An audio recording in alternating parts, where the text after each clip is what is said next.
अब शांत हो जाना, ठीक है। आईटी एक्ट स्टार्ट करते हैं हम, चैप्टर 15, छोटा सा चैप्टर है लेकिन क्वेश्चंस आने के चांसेस हाई है, ठीक है। अब चैप्टर का नाम है law relating to information technology. मैं एक ब्रीफ आपको दे देती हूँ, उसमें हम पढ़ने क्या वाले हैं। पहले हम लीगल डॉक्यूमेंट्स को रिकग्निशन नहीं देते थे। लीगल मतलब जो भी इलेक्ट्रॉनिक लीगल डॉक्यूमेंट्स है, ठीक है। तो जितने भी मोबाइल में व्हाट्सएप मैसेजेस, ईमेल्स या आपके कोई भी स्कैन्ड कॉपीज, ये सब कोर्ट में एक्सेप्टेड नहीं होता था। लेकिन जब से आईटी एक्ट आया हमने एक्सेप्ट करना चालू कर दिया। तो अगर इंडियन पीनल कोड हमको लगाना है तो क्रिमिनल केस में चोरी हुई है और चोरी की हमारे पास रिकॉर्डिंग है, क्लियर फेस दिख रहा है, तो हम अब आफ्टर आईटी एक्ट उस पर्सन को जेल भेजेंगे। लेकिन बिफोर आईटी एक्ट एक्सेप्ट ही नहीं होता था ऐसा कोई एविडेंस, ठीक है। विटनेसेस वगैरह चल जाएंगे, कैमरा रिकॉर्डिंग्स और ये सब एक्सेप्ट हम नहीं करते थे। अब आईटी एक्ट में एक तो आपको ये बेस सिखाया है, ठीक है, कि हमने अब इलेक्ट्रॉनिक रिकॉर्ड्स को रिकॉग्नाइज करने लग गए। एक और चीज आपको सिखाएंगे, ई signature.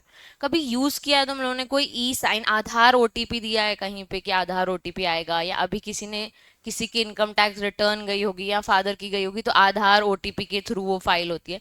That is a kind of e sign. You hereby accept, वहां क्लिक करना पड़ता है, I accept so and so things, फिर आपको आधार ओटीपी आता है, तो आधार ई साइन हो जाता है वो, ठीक है। तो आधार किसका आइडेंटिटी है? आपका। आपके मोबाइल, उसमें आपकी मोबाइल नंबर उसके साथ रजिस्टर्ड है, आपका ईमेल आईडी उसके साथ रजिस्टर्ड है, उस ओटीपी से वो साइन हो जाता है। एक और साइन आता है, वो है डिजिटल सिग्नेचर। डिजिटल सिग्नेचर यानी एक पेन ड्राइव जैसा एक टोकन होता है, ठीक है। उसको हम कहते हैं डिजिटल सिग्नेचर। उसको हम एक सर्टिफाइंग अथॉरिटी के थ्रू, पल्लू मेरे को भी सुनाई दे रहा है, उसको हम एक सर्टिफाइंग अथॉरिटी के थ्रू क्रिएट करते हैं, ठीक है। और उसमें एक प्राइवेट की होता है। प्राइवेट की यानी उसका एक पिन कोड होता है, जब आप वो पिन कोड लगाओगे तो वो साइन हो जाता है, that is your private key. और एक पब्लिक की होता है कि जब उसके पास वो डॉक्यूमेंट जाए तो उसके पास उस डीएससी का सॉफ्टवेयर लॉन्च होता है, एनक्रिप्शन कहते हैं हम, ठीक है। वो सॉफ्टवेयर लॉन्च होता है, वो वेरीफाई कर लेते हैं, अच्छा ये ई साइन किया हुआ है। मैं आपको बताती हूँ वर्क कैसे करता है। जैसे एमसीए है, एमसीए में हम फॉर्म्स भरते हैं, अभी कंपनी लॉ में पढ़ा होगा, डीआर 12 भरते हैं, एमजीटी 14 भरते हैं। तो यहाँ से हम एमजीटी 14 फिल किया और डायरेक्टर की डीएससी अफिक्स कर दी। अब जो डीएससी अफिक्स की है वो एमसीए में हम रजिस्टर भी करते हैं, ठीक है। एमसीए में रजिस्टर कैसे करते हैं? एमसीए का पोर्टल खोलते हैं, उस बंदे का लॉगिन क्रिएट करते हैं, वो डीएससी हम वहां पे अफिक्स करके उसमें प्राइवेट की डाल के वो रजिस्टर हो जाती है एमसीए पोर्टल पे, ठीक है। वो उन्होंने इतना सारा आईटी बनाया, मैं लीगल वाले बैकग्राउंड से हूँ तो मुझे बहुत ज्यादा आईटी नहीं आता है, ठीक है। तो उन्होंने एक सिस्टम बनाया है, ये इन्फोसिस कंपनी ने अपन को पूरा क्रिएट करके दिया है, ठीक है। उसके बाद अपनी डीएससी वहां क्या हो गई, रजिस्टर हो गई। जैसे ही फॉर्म डाउनलोड हुआ, मैंने डीएससी अफिक्स की, उनको पता चल जाएगा यहीं से ही कि अभी डीएससी अभी मैंने फॉर्म अपलोड नहीं किया है एमसीए में, लेकिन एमसीए के फॉर्म में एक डीएससी लगी है, जो डीएससी ऑलरेडी रजिस्टर्ड है उनके पास, तो उनको बिना अपलोड किए पता चल जाएगा आपने डीएससी लगाई है। कल को कोई प्रॉब्लम होती है तो मैं डिपार्टमेंट को फोन करती हूँ, वो बता देते हैं आपने मैम गलत डायरेक्टर की डीएससी लगाई है, ये वाले डायरेक्टर का आपने डिन डालना है और इस वाले की डीएससी लगानी है, मतलब उनको यहीं से पता चल जाता है। फिर मैं जब फॉर्म अपलोड करूंगी तो वो वेरीफाई कर लेते हैं डीएससी, क्योंकि उनके पास उसका एक्सेस मिल जाता है, पहले से ही हमने रजिस्टर कर रखे। ये सब आईटी एक्ट होने के बाद उन्होंने पॉसिबल किया है। पहले ऐसा होता था, फॉर्म आप भरते थे, फॉर्म आप पोस्ट करते थे, ठीक है। अब आप फॉर्म भरते हो, डीएससी लगाते हो, फॉर्म अपलोड करते हो, सब कुछ आईटी के थ्रू होता है, ठीक है। Just like filing your income tax return. पहले हम बही खाता गवर्नमेंट को, बहुत पहले की बात है, गवर्नमेंट को जमा करते थे, फिर टैक्स डिपॉजिट करके आते थे। अब ऐसा नहीं है, ऑनलाइन आता है, हम यूपीआई यूज करके अपना टैक्स भर देते हैं, ओटीपी दे देते हैं, आधार ओटीपी, हमारी इनकम टैक्स रिटर्न फाइल हो जाती है और हमारा वेरीफाई भी हो जाता है और वो सिग्नेचर भी एक्सेप्ट कर लेते हैं, ठीक है। पहले ई साइन एक्सेप्ट नहीं होता था, ठीक है। अब स्टार्ट करते हैं। सबसे पहले उन्होंने एक इंट्रोडक्शन दिया हुआ है, वो छोड़ दो, सीधे आ जाओ यहाँ पे। Information technology act 2000 was enacted to main the main three kinds provision as under. मतलब हमने सिर्फ इन तीन चीजों के लिए इस एक्ट को बनाया है। इंपॉर्टेंट मार्क करो, क्वेश्चन आएगा। सबसे पहला point, it provides legal recognition for transactions carried out by means of electronic data. तो कहां से आ रहा है लीगल डॉक्यूमेंट? इलेक्ट्रॉनिक डेटा से। उसको हम क्या दे रहे हैं अब? लीगल रिकग्निशन, हम एक्सेप्ट कर रहे हैं कि हाँ वो लीगल डॉक्यूमेंट है।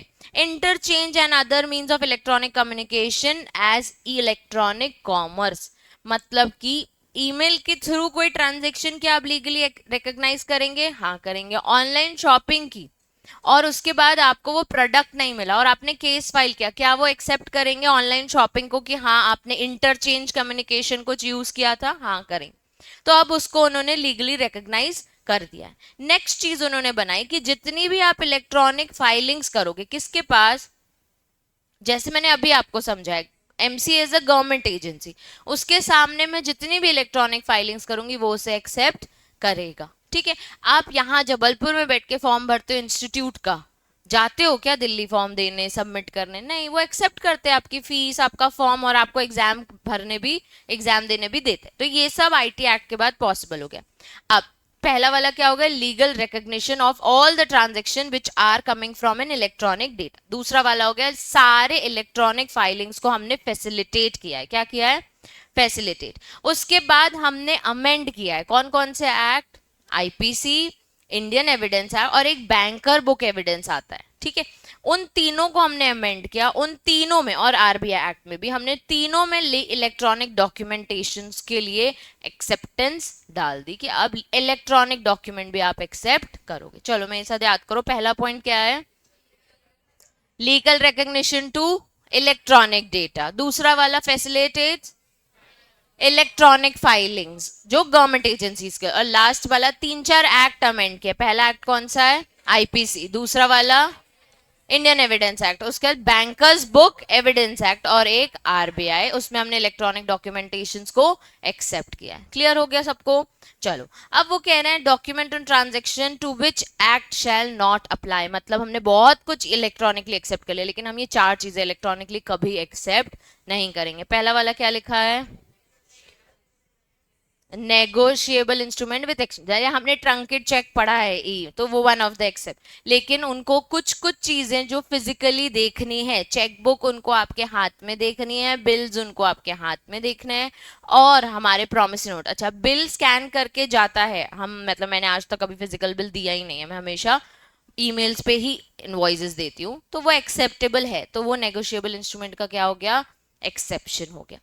पहला पॉइंट पढ़ते हैं, पल्लू से स्टार्ट करते हैं।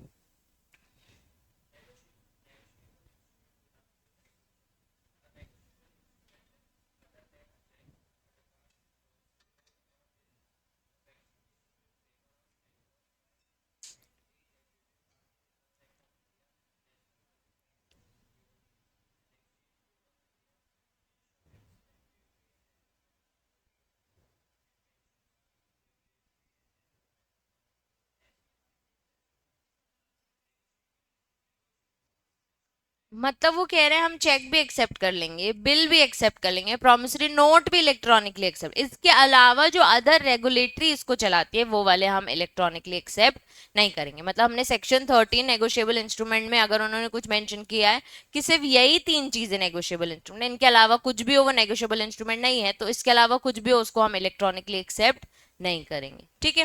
उसके बाद है power of attorney with exception. Power of attorney क्या होता है? हम रिटर्न फॉर्म में किसी को देते हैं कि मेरी सारी प्रॉपर्टी के लिए अब आप जिम्मेदार हो, आपको जो करना है इस प्रॉपर्टी के साथ कर सकते हो। हमने सामने वाले को ऑथराइजेशन दे दिया है अपनी प्रॉपर्टीज का।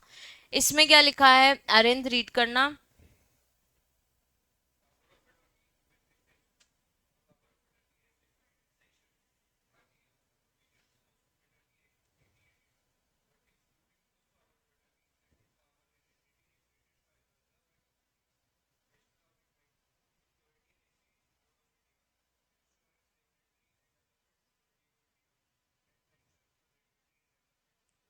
महक क्या हो गया? अब वो कह रहे हैं पावर ऑफ अटॉर्नी भी हम इलेक्ट्रॉनिक एक्सेप्ट नहीं करेंगे, लेकिन अगर वो इन रेगुलेटरी से गवर्न होके आती है तो हमें चलेगा। ठीक है। उसके बाद लास्ट है ट्रस्ट। ट्रस्ट हम इलेक्ट्रॉनिकली आपकी ट्रस्ट को बिल्कुल भी एक्सेप्ट नहीं करेंगे कि हमने ई ट्रस्ट बनाया है, नहीं चलेगा, आपको फिजिकल ट्रस्ट में ही काम करना पड़ेगा। और विल, विल भी उनको रिटन फॉर्म में होनी चाहिए, इलेक्ट्रॉनिक विल उनको नहीं चलेगी। व्हाट्सएप पे आदमी ने मारते मारते लिख दिया ये मेरा स्टेटस है, व्हाट्सएप स्टेटस है, मैं अपनी प्रॉपर्टीज इसको दे रहा हूँ, वो एक्सेप्टेबल नहीं होएगा, क्योंकि वो कोई भी भेज सकता है, उनको प्रॉपर रिटन डॉक्यूमेंट चाहिए। आप किसी वकील के थ्रू बैठ के लिखवा लो, वो प्रॉपर सर्टिफाइड हो, वो एक्सेप्ट कर लिया जाएगा, पर वो भी फिजिकल नोटरी स्टैंपिंग होती है, इसके लिए उन्होंने उन चीजों को निकाल दिया। अब जैसे नेगोशिएबल इंस्ट्रूमेंट, तो ई स्टैम्प्स फॉर नेगोशिएबल, अभी जो टिकट्स हैं आपकी वो इलेक्ट्रॉनिकली नहीं निकली, स्टैम्प पेपर्स इलेक्ट्रॉनिकली निकलने लग गए। दो टाइप के स्टैम्प पेपर होते हैं, एक इम्प्रेसिव और एक अडहेसिव। ठीक है, इम्प्रेसिव यानी जो बड़ा बड़ा लिखा रहता है, 100 रुपए का रेंट अग्रीमेंट में, उसको हम कहते हैं इम्प्रेसिव, वो इम्प्रिंट होता है पेपर। एक होता है अडेसिव, छोटी छोटी टिकट्स आती है, गांधी जी की फोटो बनी होती है, या स्टैंप लिखा रहता है, या फिर हमारे एम्बलम बना रहता है, और वो टिकट्स रहती है। तो वो टिकट्स अभी ऑनलाइन कहीं नहीं मिलती है, वो फिजिकली कोर्ट से मिलती है। तो इसलिए उन्होंने नेगोशिएबल इंस्ट्रूमेंट, ट्रस्ट, विल और पावर ऑफ अटॉर्नी जिसमें यूज हो सकती है, उनको इलेक्ट्रॉनिकली एंटरटेन करने के लिए मना किया कि इनमें एक्ट अप्लाई नहीं होएगा। आप इनको इन्हीं के एक्ट के थ्रू, इन्हीं के रेगुलेटरी के थ्रू अप्लाई करो, हमारा आईटी एक्ट इन पे अप्लाई करने की कोई जरूरत नहीं है। कौन कौन से हो गए ये? Negotiable with exceptions, power of attorney with exception, trust और विल। अब उन्होंने कुछ डेफिनेशंस बताई हैं। पहली डेफिनेशन एक्सेस। ठीक है, वन बाय वन रीड करते, जो इंपॉर्टेंट होगी वो मार्क कराऊंगी। चलो यश रीड करना एक्सेस।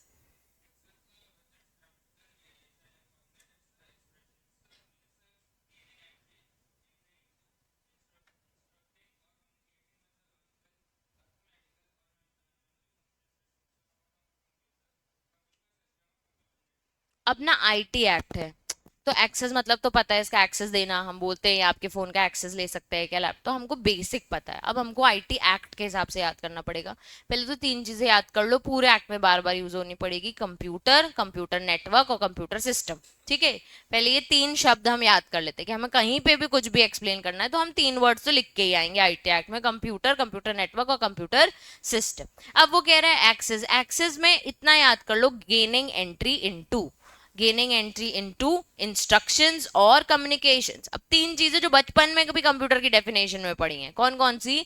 लॉजिकल, अर्थमेटिकल और मेमोरी फंक्शन रिसोर्सेज। तो जब मैंने आपको वो तीन वर्ड याद कराया, तब ये तीन भी कि कहीं पे भी कंप्यूटर रिलेटेड कुछ क्वेश्चन आए तो ये लिख के आना, लॉजिकल, अर्थमेटिकल और memory function resources of a computer, computer network और कंप्यूटर सिस्टम। ठीक है, नेक्स्ट है अड्रेसी। अड्रेसी का मतलब आपको पता होगा, जिसको हम ईमेल में करते हैं ना, अड्रेसी को हम ईमेल डालते हैं। ठीक है, means a person is intended by the originator to receive the electronic record. Originator यानी हमारा ईमेल भेजने वाला, और एड्रेसी जिसको हमने ईमेल भेजा है। उसके बाद एजुकेटिंग ऑफिसर मतलब एजुकेटिंग ऑफिसर, फिर अफिक्सिंग इलेक्ट्रॉनिक सिग्नेचर। ठीक है, इसका एक सेपरेट टॉपिक भी है, इसलिए इधर से पढ़ने की जरूरत हमको रेगुलरली नहीं है, अभी एक बार देख लेते हैं। इसका मतलब है ग्रामेटिकली वेरिएशंस और cognate expressions mean adoption and methodology of procedure by a person authentic and authenticating an electronic record. Electronic signature affix करना मतलब डीएससी वहां पे लगा देना, ओटीपी ले लेना, यानी आपने इलेक्ट्रॉनिक सिग्नेचर क्या कर लिया है? अफिक्स कर दिया। तो जब हम डीएससी एक कंप्यूटर में लगाते हैं और फिर फॉर्म में जब उसको लगाते हैं तो उसको हम अफिक्स वर्ड कहते हैं। तो इसका मतलब कुछ नहीं है, ग्रामेटिकली कोग्नेट एक्सप्रेशन हम क्रिएट कर रहे हैं, एक इलेक्ट्रॉनिक रिकॉर्ड को ऑथेंटिकेट कर रहे हैं बाय साइनिंग इट, हम एक्नॉलेज कर रहे हैं उस डॉक्यूमेंट को, इसका मतलब है अफिक्सिंग ऑफ इलेक्ट्रॉनिक सिग्नेचर। फिर एपिलेट ट्रिब्यूनल मतलब एपिलेट ट्रिब्यूनल, ये इंपॉर्टेंट मार्क करो, एसिमेट्रिक क्रिप्टो सिस्टम। जो आपका डीएससी है उसमें ये क्रिप्टो सिस्टम होता है। ठीक है, एसिमेट्रिक क्रिप्टो सिस्टम, इसमें दो तरह की को सिक्योर करता है। कौन कौन सी? एक private key for creating a digital signature और a public key to verify the digital signature. अब मैंने आपको बताया दो कीज होती हैं। ठीक है, बेसिकली जब एक, मैं आपको प्रॉपर एक प्रोसेस बता रही हूँ डीएससी बनती कैसे। डीएससी के लिए एक सर्टिफाइंग अथॉरिटी, तो बहुत सारे गवर्नमेंट एजेंसीज हैं, ई मुद्रा करके, प्रॉक्सी की और ये सारे। ठीक है, इसमें हम पैंटासाइन है एक, इसमें हम अपनी being company secretaries, chartered accountants या कोई भी पर्सन अपना एक क्रिएट करता है आइडेंटिटी। ठीक है, उसको हम नाम देते हैं सर्टिफाइंग अथॉरिटी। सर्टिफाइंग अथॉरिटी यानी गवर्नमेंट ने सर्टिफाई कर दिया आप डीएससी बना सकते हो। ठीक है, तो जैसे मैं डीएससी की सर्टिफाइंग अथॉरिटी बन गई, आप सब मुझे अपने आइडेंटिटी दोगे। आइडेंटिटी में क्या दोगे? Aadhaar, PAN, mobile number, email ID. ठीक है, मैं अब इसको क्रिएट करने जा रही हूँ, तो जब मैं सर्टिफाइंग अथॉरिटी बनी हूँ तो मैं एक प्राइवेट की डालती हूँ। तो बेसिक प्राइवेट की हर जगह ये होता है 1 2 3 4, ठीक है। तो 1234 या ABCD@123, ये मैं प्राइवेट की इनपुट करके आपका एक डीएससी क्रिएट करके दूंगी, उसमें आपको एक पब्लिक की दूंगी 1278, मतलब 1 2 3 4 5 6 7 8, ठीक है। तो जब भी आप वो पेन ड्राइव से अफिक्स करोगे, आप पब्लिक की डालोगे 1 2 3 4 5 6 7, तो आपका डीएससी दिखने लगेगा। डीएससी यानी आपका डिजिटल सिग्नेचर दिखने। डिजिटल सिग्नेचर में क्या दिखता है? आपका नाम और किस टाइम पे वो साइन हो रहा है। थोड़ा जूम करते हैं तो किसी की में लोकेशन दिखने लगती है, या फिर वो डेट वगैरह, डेट और टाइम, ये तीन चीजें तो वो दिखाते हैं, नाम डेट टाइम की कब ये वेरीफाई हो रहा है।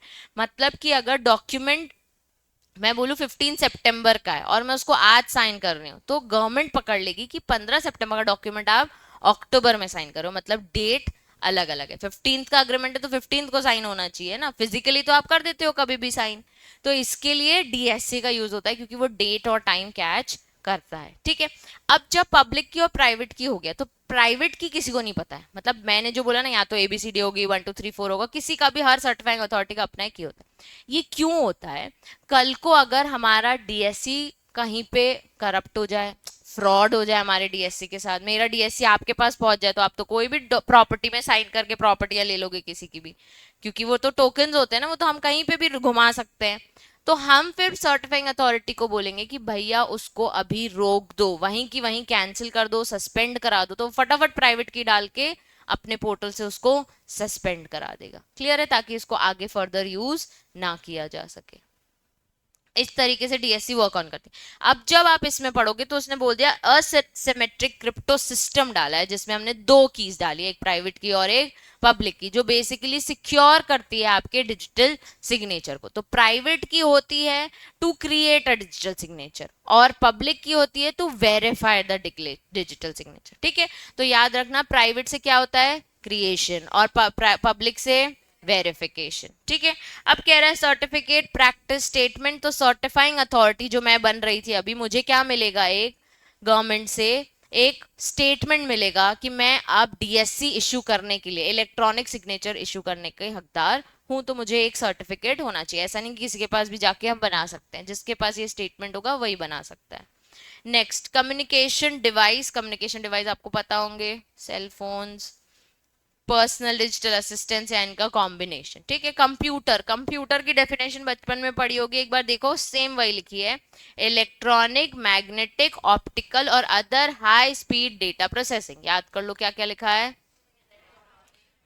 ठीक। ऑप्टिकल, अदर हाई स्पीड, ये शायद फोर्थ स्टैंडर्ड में पढ़ा होगा तुम लोगों ने।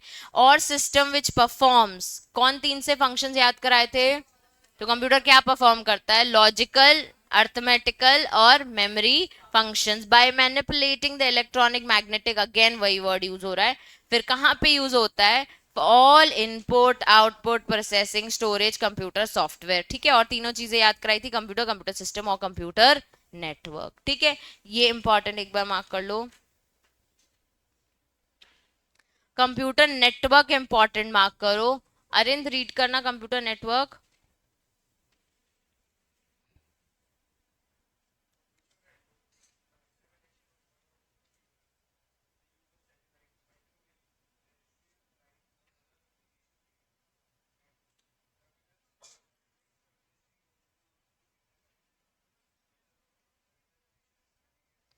अब आपको ये पता है कि वाईफाई के थ्रू ड्राइव क्रिएट होती है एक, मतलब अगर एक डेस्कटॉप वाईफाई से कनेक्टेड है और उतन सेम वाईफाई से जितने डेस्कटॉप क्रिएट है, वो ये ड्राइव यूज कर सकते हैं। लेन केबल पता है? नहीं पता? एक वायर आती है जो एक डिवाइस, फिर सारे डिवाइसेस के लिए वो कनेक्ट होती है। तो एक मेन डेस्कटॉप, बड़े बड़े कॉर्पोरेट्स में ऐसा ही होता है, इसलिए आपको सिखाया जा रहा है। बड़े बड़े कॉर्पोरेट्स में ऐसा होता है, मेरे ऑफिस में भी ऐसा ही है, सब जगह ऐसा होता है। एक मेन डेस्कटॉप होता है जिसमें आप सारा डेटा रखते हो, ठीक है। उससे ड्राइव क्रिएट करते हो, ड्राइव वाईफाई से क्रिएट होती है। और ड्राइव अगर आपको ऐसे नहीं क्रिएट करनी, तो एक इसका ये वाईफाई वाला आप सिस्टम है, इसका एक पुराना वर्जन भी है जो लेन केबल है, कि एक वायर इसमें लगाई, वो wire wire wire wire wire wire सारे जितने डेस्कटॉप में जाएगी, वो इस डेस्कटॉप का एक्सेस कर सकते हो। अपना कंप्यूटर भी यूज कर सकते हैं और ये भी यूज करते हैं। अब वर्क फ्रॉम होम वाला सिस्टम, तो वर्क फ्रॉम होम वाले अपना एक सॉफ्टवेयर क्रिएट करते हैं, ठीक है, या गवर्नमेंट के ही कोई सॉफ्टवेयर यूज करते हैं, जिससे सब कोई जहां बैठा हो वो वाला वर्क कर सकता है, जो उनके ऑफिस में शायद दिल्ली में हो रहा हो या अब्रॉड में हो रहा हो, ठीक है, तो उसको हम कहते हैं कंप्यूटर नेटवर्क, जिससे एक सैटेलाइट से या माइक्रोवेव से या टेरिटोरियल से या अदर कम्युनिकेशन मीडिया से सारे कंप्यूटर्स एक साथ काम करते हैं, सिमिलर काम कर सकते हैं। ठीक है, तो इसमें लिखा है टू और मोर इंटरकनेक्टेड कंप्यूटर्स। फिर कंप्यूटर रिसोर्स कुछ नहीं, उसमें कंप्यूटर भी आ गया, computer system, computer network, data, computer database और सॉफ्टवेयर सब करो। कंप्यूटर सिस्टम मतलब डिवाइस, कलेक्शन ऑफ डिवाइसेस, तो वो जब सब कुछ आ जाता है, माउस सिस्टम ही बोलते हैं ना उसको अपन, और क्या बोलते हैं, माउस, कीपैड, मॉनिटर, सीपीयू, ये सब जब जुड़ जाता है और उसमें और भी अब जितनी भी नई नई चीजें आ गई उसको हम क्या बोलेंगे, सिस्टम। फिर साइबर कैफे, आपको पता होगा क्या होता है, अभी है चालू है क्या साइबर कैफे, कहीं पे चलते हैं, ठीक है। फिर साइबर सिक्योरिटी यानी protecting information, equipment, devices, computer resources, communication devices, information, unauthorise access, use, disclosure. अभी बहुत सारे ओटीपी वाले जो केसेस हो रहे हैं, फोन का पूरा एक्सेस ले लेते हैं ओटीपी देके, तो उसके लिए हमें साइबर सिक्योरिटी की जरूरत होती है। तो इसके लिए भी उन्होंने एक एक्ट बनाया हुआ है जो नीचे हम देखेंगे, वो एक्ट के थ्रू हम अपने जो भी डेटा है उसको सिक्योर कर लेते हैं, जहां पे भी जब फ्रॉड होता है, डिस्ट्रप्शन होता है, वायरस आ जाता है, तो उसके लिए हमें साइबर सिक्योरिटी लगती है। फिर डिजिटल सिग्नेचर आपको पता होगा, मीन्स अ इलेक्ट्रॉनिक रिकॉर्ड में हम क्या कर रहे हैं, ऑथेंटिकेशन कर रहे हैं।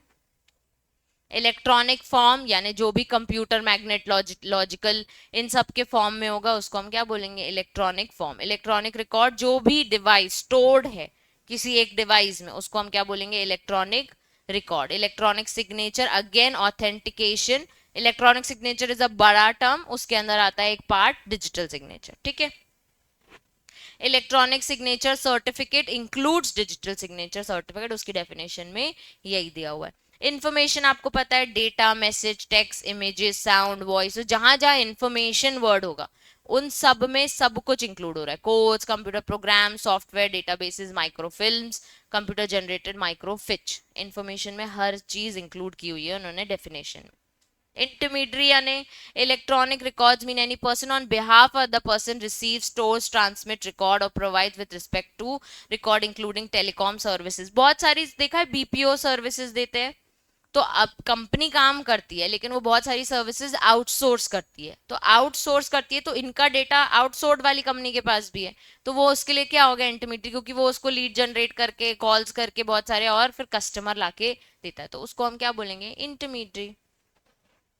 की पेयर मैंने बताया ना, असिमेट्रिक क्रिप्टो सिस्टम में दो की हैं, कौन कौन सी, प्राइवेट और पब्लिक की। ठीक है, ओरिजिनेटर जैसे ऊपर था रिसीवर या एड्रेस ही, तो नीचे उसकी डेफिनेशन दे दी, ओरिजिनेट जो एक्चुअली ईमेल सेंड करता है। Prescribed means prescribed in the act. Private key यानी creation of digital signature. Public key यानी सिक्योर सिस्टम को इंपॉर्टेंट मार्क करो, जिसको हमने रीजनेबली सिक्योर दी है फ्रॉम अनऑथराइज एक्सेस और misuse, provide a reasonable level of reliability and correct operations, reasonably suited to performing intended functions and adhere generally accepted security procedure. जब हम कोई चीज, जैसे फोन है, अभी वो ब्लैंक होके खुलता है ना, जब आप सेकेंड हैंड फोन खरीदते हो तो उसमें उसका भी कभी कभी डेटा आ जाता है क्या, तो हम ऐसा अज्यूम करते हैं अगर वो फैक्ट्री रीसेट करके देगा तो अब उसका कोई डेटा हमारे पास नहीं आएगा। तो हम एक चीज की जो रीजनेबल चीजें हैं कि हमने उसको सिक्योर करके दिया है कि ये चीज हमारे पास नहीं आ सकती। अभी हम ऐसी चीजें भी देखेंगे जैसे इंस्टाग्राम है, अब इंस्टाग्राम में आप कुछ पोस्ट करते हो तो अगर आपने उसमें प्राइवेट अकाउंट रखा है तो रीजनेबल तो सिक्योर है, वो only your private people can see it जो आपके में एडेड होंगे। लेकिन अगर आपने पब्लिक अकाउंट रखा है तो आप इंस्टाग्राम पे केस फाइल कर सकते हो, अरे यार मेरी फोटो वायरल कैसे हो गई।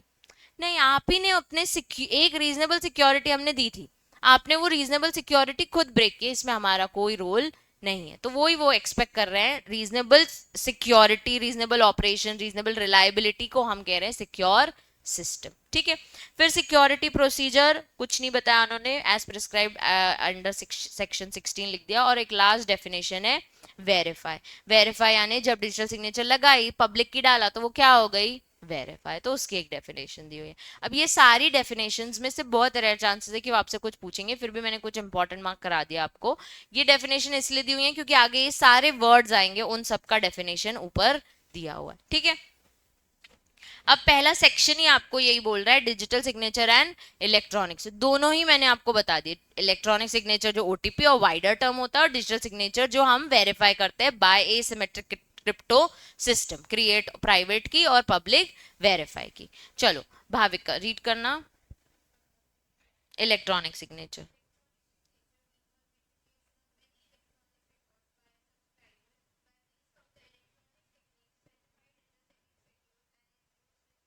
उन्होंने बता दिया भैया, कोई भी डॉक्यूमेंट को हम क्या कर रहे हैं, ऑथेंटिकेट, तो ये वर्ड याद कर लो, ऑथेंटिकेशन ऑफ इलेक्ट्रॉनिक रिकॉर्ड, ठीक है, इसको हम कहते हैं इलेक्ट्रॉनिक सिग्नेचर। कैसे होता है, बाय एन इलेक्ट्रॉनिक टेक्निक, तो ओटीपी लेना भी एक इलेक्ट्रॉनिक टेक्निक है, इसके लिए उसको उन्होंने नाम दे दिया इलेक्ट्रॉनिक सिग्नेचर। नेक्स्ट लिखा है electronic signature are issued under section 35 includes DSC and DSC certificate, ठीक है, 35A में जो आएगा। फिर डीएससी की डेफिनेशन दी है, same, authentication of electronic record by a subscriber by electronic means is recognised as valid method of authentication. Same definition है, बस इलेक्ट्रॉन इसमें इलेक्ट्रॉनिक सिग्नेचर में लिख के आना इंक्लूड डिजिटल सिग्नेचर, और डिजिटल सिग्नेचर में लिख के आना it is created by use of asymmetric crypto system and hash functions। asymmetric crypto system और hash functions में प्राइवेट की और पब्लिक की इंक्लूडेड है, ठीक है।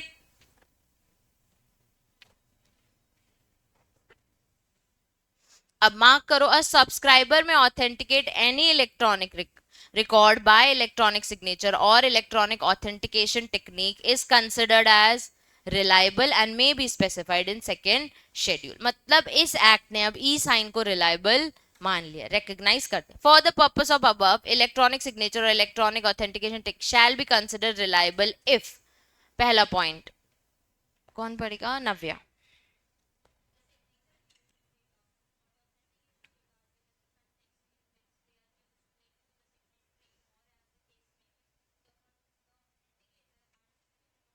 जो साइन कर रहा है उसी का ही डेटा उसमें, उसी का ही आधार है, उसी का ही मोबाइल नंबर है, उसी का पैन कार्ड है, उसी की ईमेल आईडी है, ये उसी की आइडेंटिटी डली हुई है उसमें, तभी हम उसको रिलायबल मानेंगे, वरना हम उसको रिलायबल नहीं मानेंगे। तो उन्होंने सबसे पहले ही बोल दिया, जो भी ऑथेंटिकेशन डेटा है इट इज रिलेटेड टू या it is solely of authenticator, ठीक है। नेक्स्ट पॉइंट,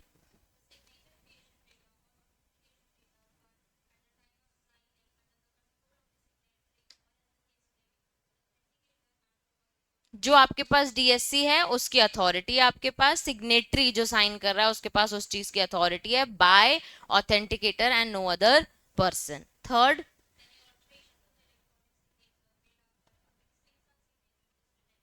अब जो भी ऑल्टरेशन करना है वो पेनड्राइव निकाल के फिर आप ऑल्टरेशन करो, जब आप फिक्स कर रहे हो तब आप उसमें कुछ ऑल्टरेशन मत करना।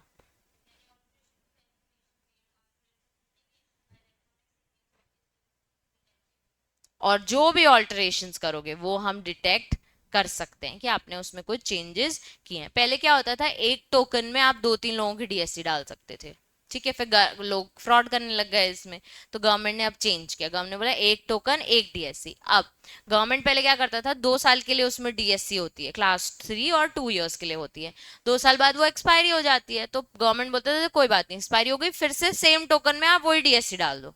तो लोग क्या करने लग गए, जैसी एक्सपायर होती थी अपना डीएससी उसमें डाल देते, अपनी आइडेंटिटी उसमें डाल देते। अब गवर्नमेंट ने बोला टोकन 2 साल हो गए, फेंक दो, नए टोकन खरीदो हमसे। तो ये जो टोकन है वो इशू भी गवर्नमेंट करती है, अपन को बाजार में कहीं नहीं मिल सकते ये, ठीक है। सर्टिफाइंग अथॉरिटी ही ऑर्डर प्लेस कर सकती है, उसी के पास राइट है, उसी के पास ये टोकन आ सकते हैं, क्योंकि इट्स अ सिग्नेचर। तो फिर हम तो किसी की भी अंबानी की डीएससी लेके कहाँ कहाँ घूम लें, ठीक है। इसके लिए इतने ऑथेंटिकेशन जरूरी है। रिलायबल कब मानेंगे, जब उसी का डेटा हो, रिलायबल तब मानेंगे जब उसके पास ऑथोराइजेशन हो, रिलायबल जब आपने उसमें कोई भी ऑल्टरेशंस डिटैच होने के बाद किया, और अगर ऑल्टरेशंस किए हैं तो वो डिटेक्टेबल हैं। ये कंडीशंस फुलफिल होंगी तो हम आपका ई साइन को वेरीफाइड मानेंगे, ठीक है, रिलायबल मानेंगे। अब कह रहे हैं ई गवर्नेंस, ई गवर्नेंस में कह रहे हैं लीगल रिकॉग्निशन ऑफ इलेक्ट्रॉनिक।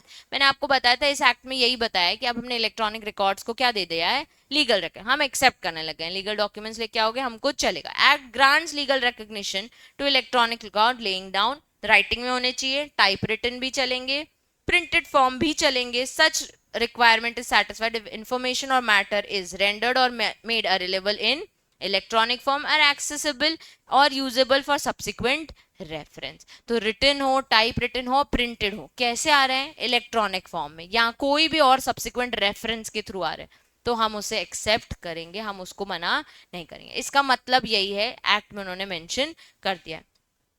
फिर उन्होंने इंफॉर्मेशन को डिफाइन किया है, जो अपन ने ऊपर अभी डेफिनेशन में देखा, और एक एग्जाम्पल दिया है, जैसे e governance include digital India initiative, national portal of India, Aadhaar portal, filings, payment of taxes, digital land management systems और कॉमन एंट्रेंस टेस्ट, ये सब ऑनलाइन देते हैं हम, तो उन्होंने एक्सेप्ट करना चालू कर दिया। ठीक है, नेक्स्ट है प्राइवेट ट्रांजेक्शन्स। ठीक है, प्राइवेट ट्रांजेक्शन्स भी अब आपस में हम बिजनेस डील कर रहे हैं और इलेक्ट्रॉनिकली कुछ एक्सचेंज कर रहे हैं, तो उसको भी उन्होंने एक्सेप्ट करना चालू कर दिया है।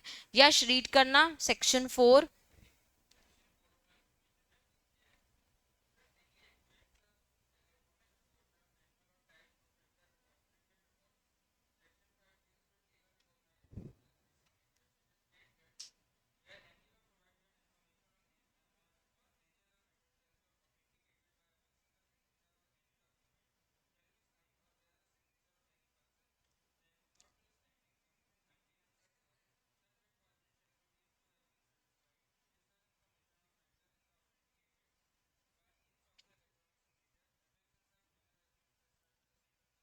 हम आपके प्राइवेट ट्रांजेक्शन्स को भी एक्सेप्ट कर लेंगे अगर आप उसमें अपना सिग्नेचर यूजिंग इलेक्ट्रॉनिक सिग्नेचर और डिजिटल सिग्नेचर करके लेके आओगे, ऑथेंटिकेटेड होगा, तो हम उसको कभी भी लीगली डिनाई नहीं करेंगे। मतलब कोर्ट में अगर आप लेके आओगे, ये देखो सर कॉन्ट्रैक्ट है, कॉन्ट्रैक्ट में बोलेगा मैंने साइन किया ही नहीं है, मेरे सीए ने डीएससी लगा के साइन कर दिया, उसका साइन है ना, तो कोर्ट उसे एक्सेप्ट कर लेगा क्योंकि वो प्रॉपरली ऑथेंटिकेटेड सिग्नेचर्स हैं। ऐसा ही आपको एक टॉपिक है पब्लिक रिकॉर्ड। पब्लिक रिकॉर्ड में उन्होंने बोल दिया, अब प्रोविजन को हमने इक्वली इंपॉर्टेंस दे दी इलेक्ट्रॉनिक सिग्नेचर से।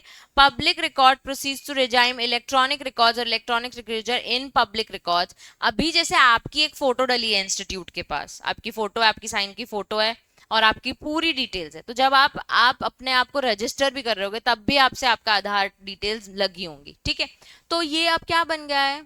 Public record. तो हम उसको एक्सेप्ट एज इट इज करेंगे क्योंकि वो कहाँ से आया? आपके ऑथराइजेशन से आया और किसी ने इसको नहीं डाला। आधार में जो एड्रेस लिखा है हम मानते हैं ना कि वहीं रहता होगा आदमी, तो वो it is a public record क्योंकि हमारे इन गवर्नमेंट पोर्टल पे डाला हुआ है कि ये बंदा का रेसिडेंस यहाँ है। जब रेसिडेंस चेंज होता है और हम आधार में चेंज नहीं कराते हैं, तो हम उसके लिए कभी भी लाइबल हो सकते हैं क्योंकि हमारी रिस्पॉन्सिबिलिटी कि हमें अपना रेसिडेंस आधार कार्ड में चेंज कराना है, हमने गलत एड्रेस दिया हुआ है। क्लियर है?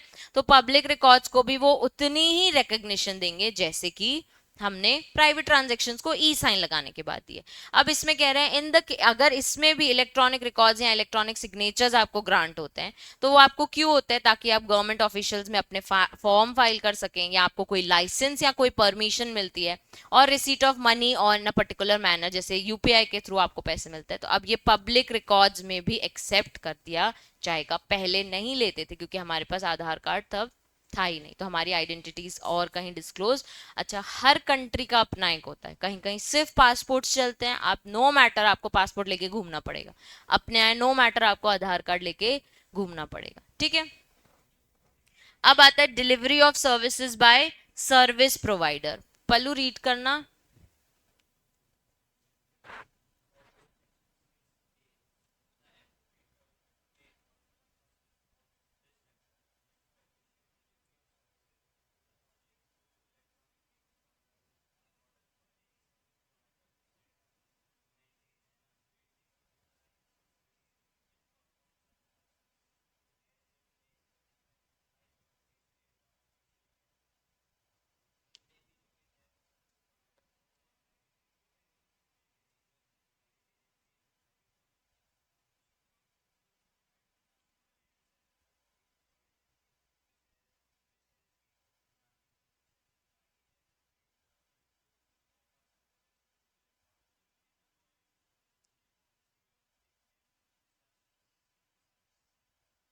वहां पे लिखो टी, डैश करके लिखो टीसीएस और इन्फोसिस।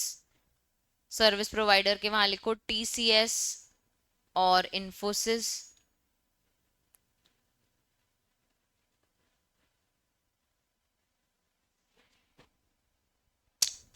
बच्चे अब जो आपके पोर्टल्स हैं, इनकम टैक्स पोर्टल और एमसीए पोर्टल, ये सारे इन कंपनीज ने आपको डेवलप्ड किए के दिए हैं। तो ये कंपनीज क्या हो गई हमारे लिए? Service provider. तो it can be an individual, private agency, proprietorship, partnership firm और कंपनी। इनसे अगर आप अपना कोई भी कंप्यूटर सिस्टम डेवलप करा रहे हो तो उसको रिकग्नाइज किया इस एक्ट ने कि हाँ वो हमारे सर्विस प्रोवाइडर हैं। ठीक है। नेक्स्ट है रिटेंशन ऑफ इंफॉर्मेशन। कुछ टाइम पीरियड के लिए, सुना है ना, 8 साल के लिए सारे कंपनी के डॉक्यूमेंट्स रखने होते हैं। कुछ का है फॉर एवर रखो, लेकिन मिनिमम 8 तो रखो ही रखो, ऐसा कुछ। तो वो रिटेंशन ऑफ इंफॉर्मेशन कुछ टाइम के लिए, कुछ एक्ट आपको प्रिस्क्राइब करेगा कि आपको इलेक्ट्रॉनिक डेटा भी इतने टाइम तक रिटेन करके रखना है। Audit of documents maintain electronic form. हाँ, आपने ई फॉर्म में जो डॉक्यूमेंट्स, अगर आपकी balance sheet, PNL accounts, tally सब ई फॉर्म में, तो उसका भी ऑडिट हो सकता है। और अब आईटी एक्ट के बाद वेरीफाइड है कि आपने इलेक्ट्रॉनिक ऑडिट किया, हमको कोई प्रॉब्लम नहीं है। पब्लिकेशन ऑफ सब ऑर्डिनेट लेजिस्लेशन और इलेक्ट्रॉनिक गैजेट, ये सिर्फ एक छोटा सा टॉपिक है कि आईटी एक्ट ने बोल दिया हम चाहें तो और नए नए सब्सिक्वेंट एक्ट्स ऑफिशियल गैजेट में अनाउंस कर सकते हैं, पब्लिश कर सकते हैं। नई नई जो भी हमको रूल्स लगेंगे हम वो पब्लिश करते जाएंगे। ठीक है। फिर आ जाता है validity of contracts form through electronic means. हमको ये पता है ईमेल के थ्रू अगर आपने कोई भी डॉक्यूमेंट या कॉन्ट्रैक्ट में एंटर किया तो अब वो क्या है? वैलिड है। वैष्णवी रीड करना सेक्शन 10A।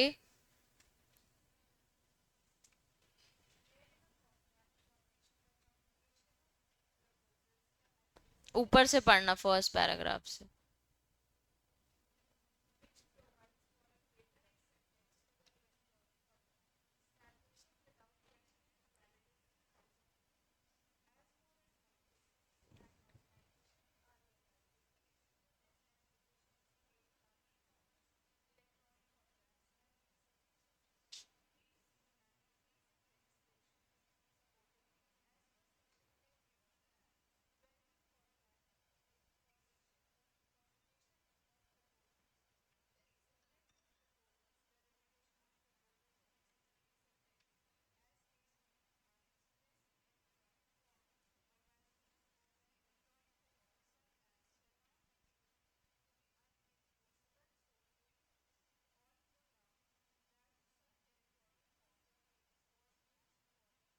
अब उन्होंने बोल दिया हमने ग्रेटर एक्सेप्टेंस दे दिया, हम क्वेश्चन भी नहीं करेंगे कि डॉक्यूमेंट या कॉन्ट्रैक्ट ईमेल पे या इलेक्ट्रॉनिक फॉर्म में क्यों हुआ है। हम फुल सपोर्ट करते हैं इस चीज को जो आप इलेक्ट्रॉनिकली कॉन्ट्रैक्ट करते हो। उसके बाद उन्होंने बोल दिया कुछ भी कर लो, जो कॉन्ट्रैक्ट के टर्म्स थे, पहले फॉर्मेशन, फिर communication of the proposal, acceptance of the proposal, फिर रिवोकेशन ऑफ द प्रपोजल, फिर एक्सेप्टेंसेज हो रही हैं, सब कुछ आपने कहाँ किया है?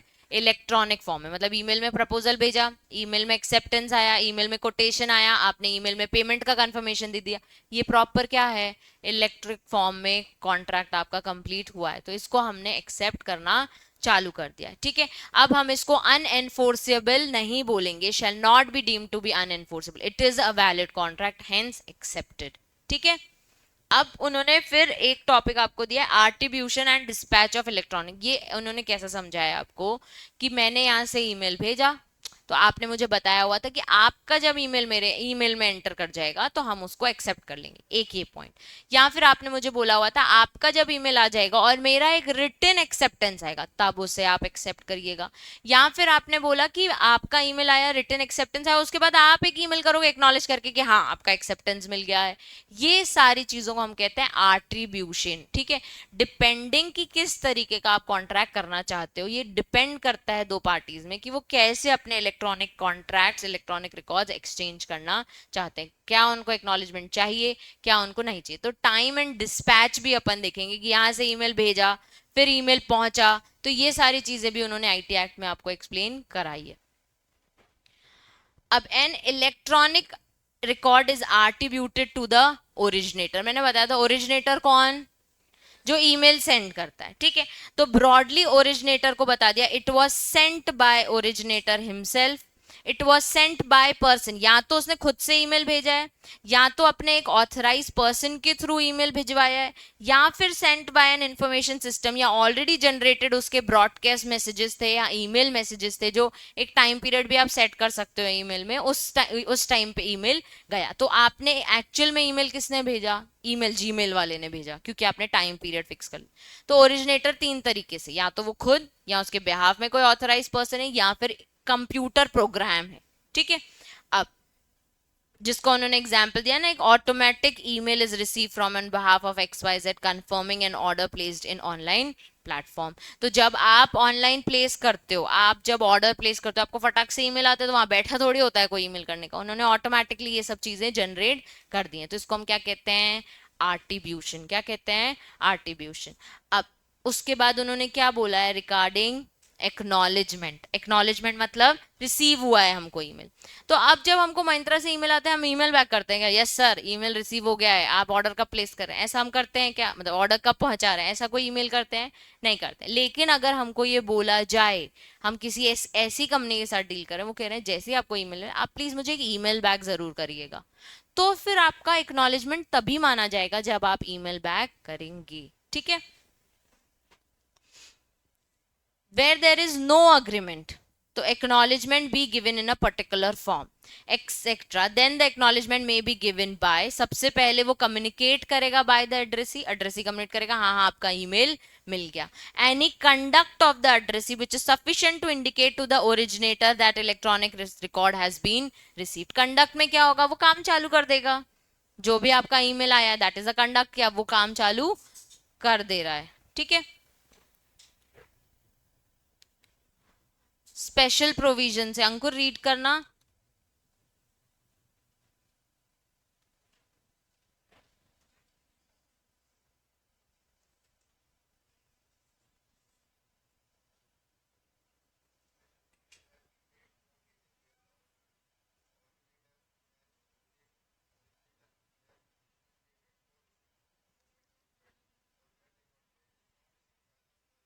मार्क करो सब। ओरिजिनेटर ने स्टिपुलेट किया था, यानी उसने कंडीशन दी थी कि मुझे क्या चाहिए आपसे?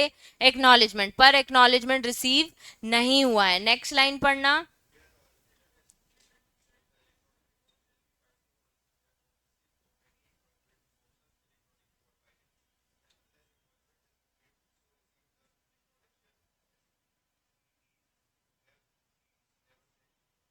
जब उसने स्पेसिफाई कर दिया, स्टिपुलेटेड मतलब कंडीशन होता है, जब उसने स्पेसिफाई कर दिया कि बाइंडिंग तभी होगा जब आप रिसीट का मुझे मेल करोगे, जब आप एक्नॉलेजमेंट करोगे कि आपको ईमेल मिला है, तभी ये बाइंडिंग होगा कॉन्ट्रैक्ट, वरना ये बाइंडिंग नहीं होगा। तो अगर वो कुछ भी नहीं करेगा, unless the acknowledgement has made, हम क्या मानेंगे? हमने कभी भेजा ही नहीं था आपको ईमेल।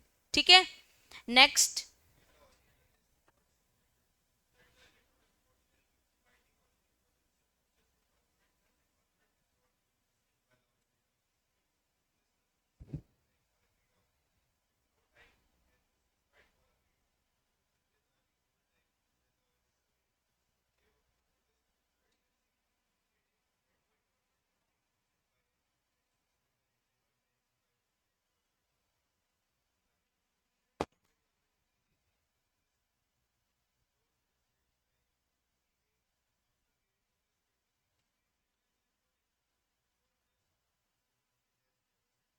लॉ भी उन्होंने कैसा सोच के बनाया है। पहले लिखा है कंडीशन दो, अब अगर कंडीशन नहीं दी तो, कंडीशन नहीं दी और आपको नहीं आया एक्नॉलेजमेंट, तो आप नोटिस भेजोगे भैया हमको आपका एक्नॉलेजमेंट नहीं आया, 7 दिन का टाइम है, एक्नॉलेज कर दो कि हाँ आपको हमारा ईमेल रिसीव हुआ है, फिर हम प्रोसीड करेंगे, वरना हम प्रोसीड नहीं करेंगे।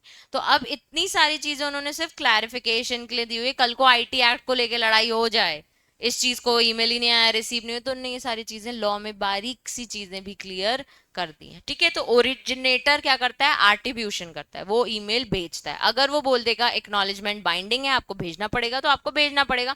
आपने नहीं भेजा तो हम मान लेंगे हमने कभी ईमेल भेजा ही नहीं। अगर हमने ऐसी कोई कंडीशन नहीं लगाई है, तो हम वेट करेंगे फिर भी आपके एक्नॉलेजमेंट का, और नहीं आया तो हम आपको नोटिस भेजेंगे कि एक्नॉलेजमेंट भेजो 7 दिन के अंदर।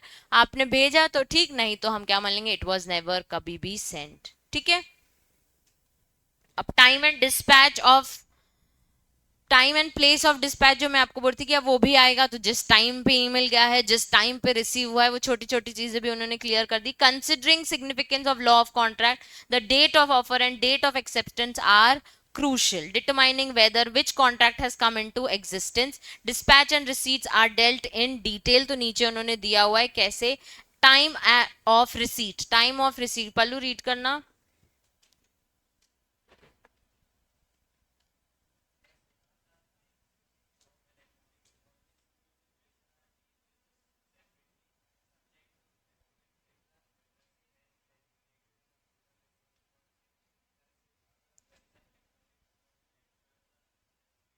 रुक जाना। अगर आपके पास कंप्यूटर सिस्टम है और आपके पास भी वो ईमेल है, तो जब वो ईमेल ईमेल पे पहुंच जाएगा, वो डेजिग्नेटेड रिसोर्स जिसमें आप चाहते थे, तो हम क्या बोल देंगे कि हाँ उस टाइम पे हमको वो रिसीट हो गया है। आगे।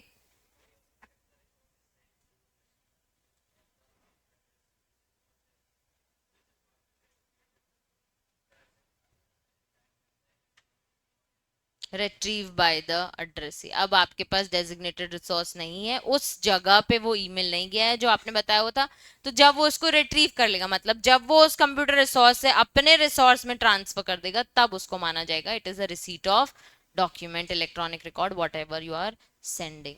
ठीक है। अब if the addressee has not designate a computer resource with or without specifying time, then the receipt is deemed to occur when the electronic record enter the computer resource of addressee. यहाँ पे एक काम करो, एक note बना के लिख लो।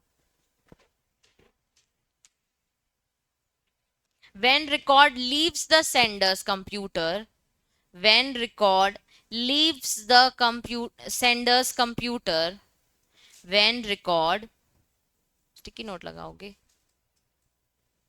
leaves the sender's computer and enters a system outside their control, and enters a system outside their control, the system outside the control, outside their control, full stop. Ab if receiver has designated system, if receiver has designated system dash when it enters that system,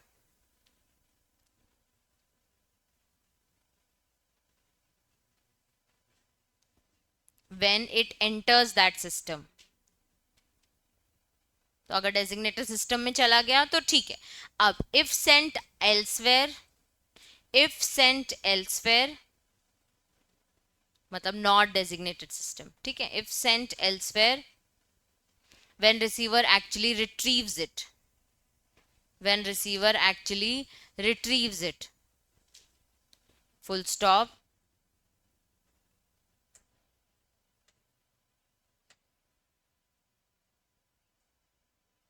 if no designated system, अगर हमने कोई भी designated email नहीं दी है, if no designated system,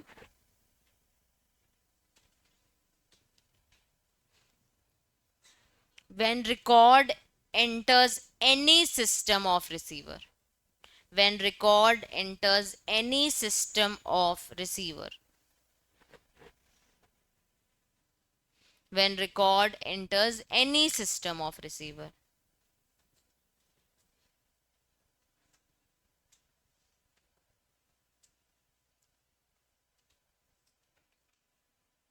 secure electronic records. इसके बाद आपको एक टॉपिक है, तो गवर्नमेंट ने बोला कुछ रूल्स तो मैं ही बता दूंगा कैसे रखने हैं सिक्योर, और कुछ आप अपने हिसाब से क्रिएट कर लेना, ठीक है। तो सेंट्रल गवर्नमेंट, अनुष्का रीड करना।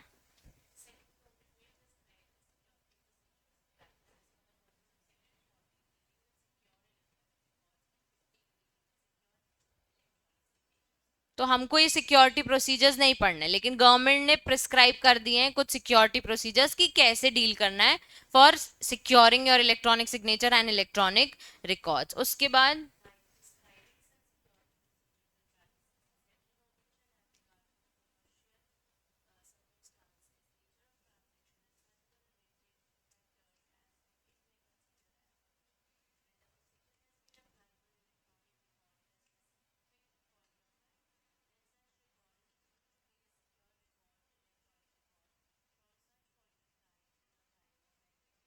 Electronic shall be deemed to be secured, ये इंपॉर्टेंट मार्क करो, by creation data affixing signatures under exclusive control of secure signatory and no other person, or signature creation data was stored and affixed in exclusive manner as may be prescribed।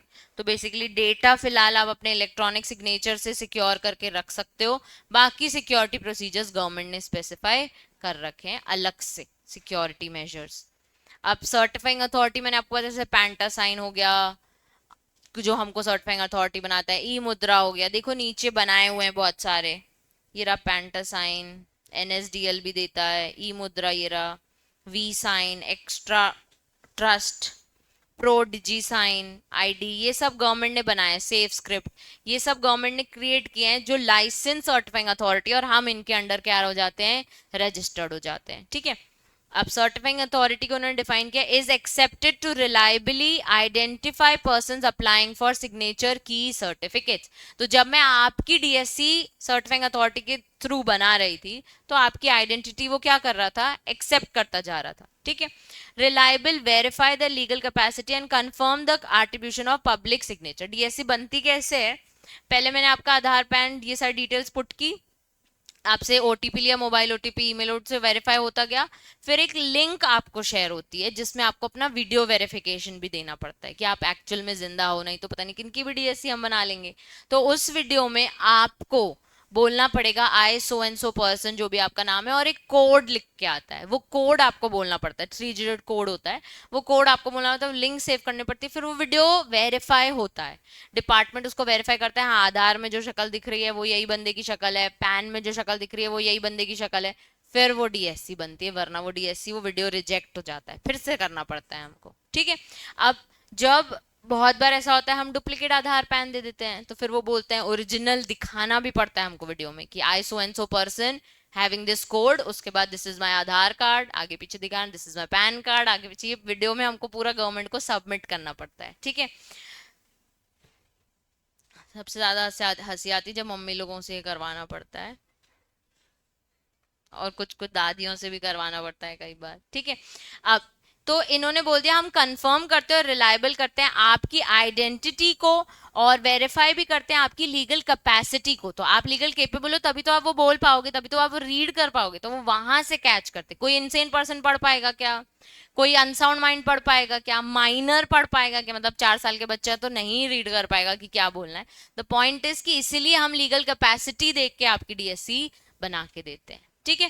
Confirm the attribution of public signature key to an identified physical person, जो मैंने अभी आपको बताया, तो certifying authority ये सब certify करके आपका डीएससी वेरीफाई करती है। अच्छा, certifying authority, there is a controller of certifying authority, obligations of certifying authority भी सेट आउट है, तो ये सब सेंट्रल गवर्नमेंट के अंदर काम करते हैं। कंट्रोलर ऑफ अथॉरिटी किसने बनाया है, सेंट्रल गवर्नमेंट ने। Aims of promoting e commerce and e governance through world wide use of digital signature. Public key of certifying authorities own private key enables users cyber space to verify give certified issue of via licence, CA जो अपन बन जाते हैं।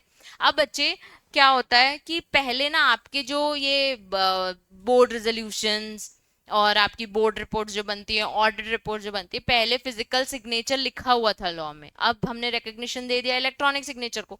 तो अब हम DSC भी, तो एमसीए का इसमें ऑफिशियल सर्कुलर आया था कि अगर इन डॉक्यूमेंट्स में आप डीएससी लगाओगे तो भी हम इसको वेरीफाई मान लेंगे, चलेगा हमको, ठीक है। अब वापस उन्होंने क्या एक्सप्लेन कर दिया, इलेक्ट्रॉनिक सिग्नेचर सर्टिफिकेट जो अपन ऑलरेडी ऊपर बहुत सारा डिस्कस कर चुके, फटाफट रीड करते हैं। अरिंद रीड करना।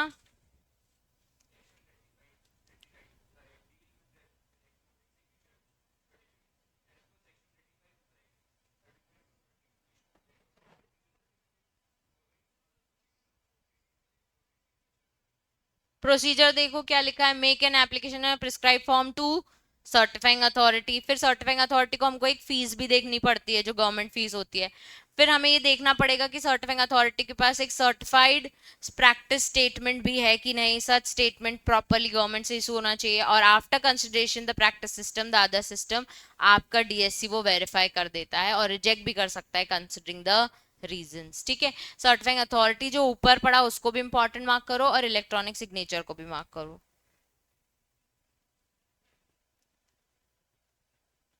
अब एक और पॉइंट उन्होंने लिख दिया, कोई भी एप्लीकेशन रिजेक्ट नहीं होगी unless an reasonable opportunity of being heard ना मिल जाए। अब लिखा है सस्पेंशन ऑफ डीएससी। मैंने आपको बताया था अगर कोई फ्रॉड हो रहा होगा या कुछ हो रहा होगा तो हम उसे सस्पेंड भी करा सकते हैं, रिवोक भी करा सकते हैं, ठीक है। सस्पेंड क्या हो रहा है, रिसीट क्या हो रही है, एक रिक्वेस्ट, किससे रिक्वेस्ट आ रही है, the subscriber listed in the digital, तो जिसने डीएससी बनवाई है वो रिक्वेस्ट कर रहा है कि मेरी डीएससी क्या कर दो, सस्पेंड कर दो। या फिर कोई ड्यूली ऑथराइज पर्सन, उसी का कोई बंदा है, कोई एजेंट जो बोल रहा है कि इनकी डीएससी क्या कर दो, सस्पेंड कर दो, और या फिर खुद ही सर्टिफाइंग अथॉरिटी के ओपिनियन में कि पब्लिक इंटरेस्ट के लिए मुझे इसकी डीएससी क्या करनी पड़ेगी, सस्पेंड करनी पड़ेगी, तो सस्पेंड हो जाएगी। अ digital signature certificate should not be suspended for a period exceeding 15 days unless the subscriber has given an opportunity of being heard। ऐसे ही रिवोकेशन हम अपनी डीएससी रिवोक भी करा सकते हैं, वेयर द सब्सक्राइबर और एनी पर्सन ऑथराइज्ड रिक्वेस्ट आई है, खुद पर्सन से डेथ हो गई है या डिसोल्यूशन फॉर्म, अच्छा ऑर्गेनाइजेशनल डीएससी भी बनती है, तो अगर हमारी फर्म बंद हो गई, हमारी कंपनी बंद हो गई, डिसॉल्व हो गई, तो हमें अपना डीएससी क्या करना पड़ेगा, रिवोक करवाना पड़ेगा। ठीक है, इंपॉर्टेंट मार्क करो।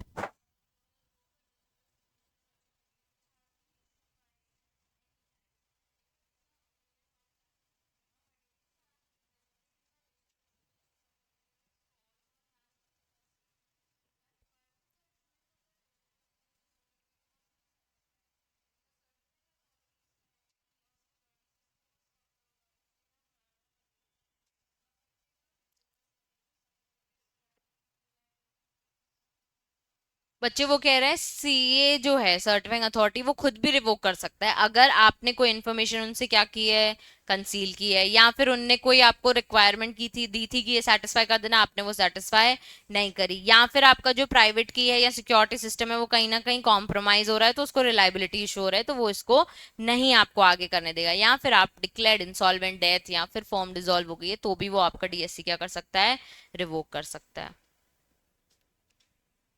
अब एक टॉपिक इंपॉर्टेंट मार्क करो, पेनाल्टीज एंड एजुकेशन। सब अभी ए से लेकर जेड जे तक फटाफट रीड करो, फटाफट।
इजी है।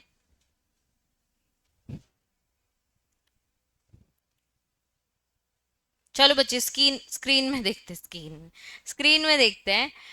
जब भी कोई भी कंप्यूटर में बिना किसी की परमिशन, सबसे पहले क्या याद रखना है, विदाउट द ओनर परमिशन, हमने उसके कंप्यूटर में एक्सेस ले ली, हमने उसके कंप्यूटर से चीजें कॉपी कर ली, कहाँ चला गया, ठीक है, हमने डाउनलोड कर ली, कोई डैमेज कर दिया हमने उसके कंप्यूटर में, या हमने कुछ भी डिस्ट्रप्शन कर दिए, डिनाई कर दिया, वो खुद ही एक्सेस नहीं कर पा रहा है अब, ठीक है, एक्सेस डिनाइड।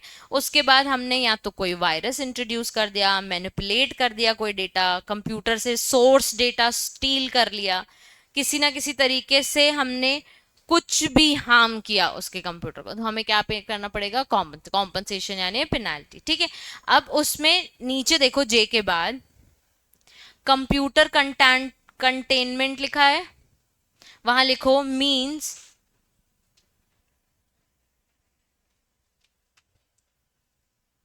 डैमेज और disrupt computer system, means damage और डिस्ट्रप्ट कंप्यूटर सिस्टम।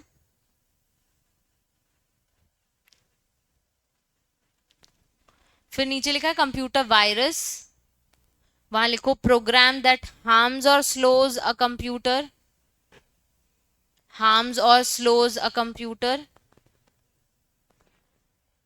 फिर डैमेज वर्ड लिखा है, वहां लिखा है डिस्ट्रॉय डिलीट मॉडिफाई और रीअरेंज द डेटा। और फिर कंप्यूटर सोर्स, बेसिकली जो कमांड है हमारा कंप्यूटर सिस्टम। मेरे साथ याद करो, एक्सेस, याद कर लो पहले, मैं जो बोलती आ रही हूँ वो रिपीट करो। Access, copy, download, damage, disrupt और एक्सेस डिनाइड और इंट्रोड्यूस अ वायरस। फिर से बोल देते हैं एक बार, क्या क्या? Access, copies, download, damage, disrupt, denies access और इंट्रोड्यूसेस अ वायरस। और फिर आगे manipulation of data, computer system खराब करना। इन सब के लिए आपको क्या भरना पड़ेगा? अब मैंने ये जो 4-5 वर्ड्स आपको याद करा, इसके साथ आगे याद कर लो कंप्यूटर, कंप्यूटर नेटवर्क और कंप्यूटर सिस्टम। ठीक है, ऐसे आंसर याद हो जाएगा। क्लियर है सबको? किसी को कौन से पॉइंट में डाउट था? एच वाले में।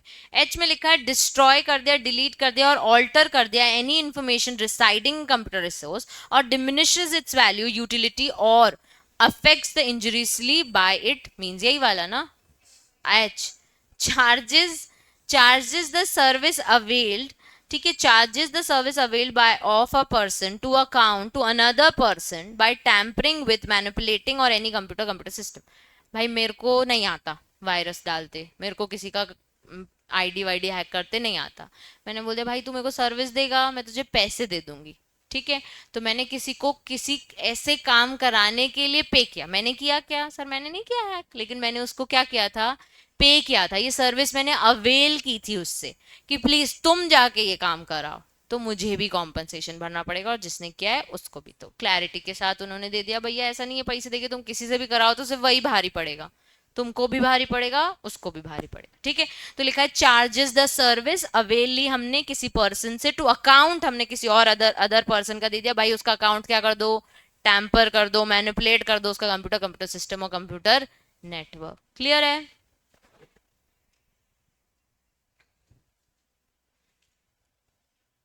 अब compensation for failure of protection data. क्या company body corporate separate entity? अब कंपनी के पास बहुत सारी इंफॉर्मेशन होती है अपने एम्प्लॉयज की पर्सनल, तो उसको एक सिक्योरिटी प्रोटेक्शन डेटा उसकी रिस्पॉन्सिबिलिटी है, ऐसा एक्ट ने बोल दिया। अगर तुम अपनी कंपनी में अपने एम्प्लॉयज का डेटा प्रोटेक्ट नहीं कर पाए तो तुम्हें अपने एम्प्लॉयज को क्या देना पड़ेगा? कॉम्पनसेशन।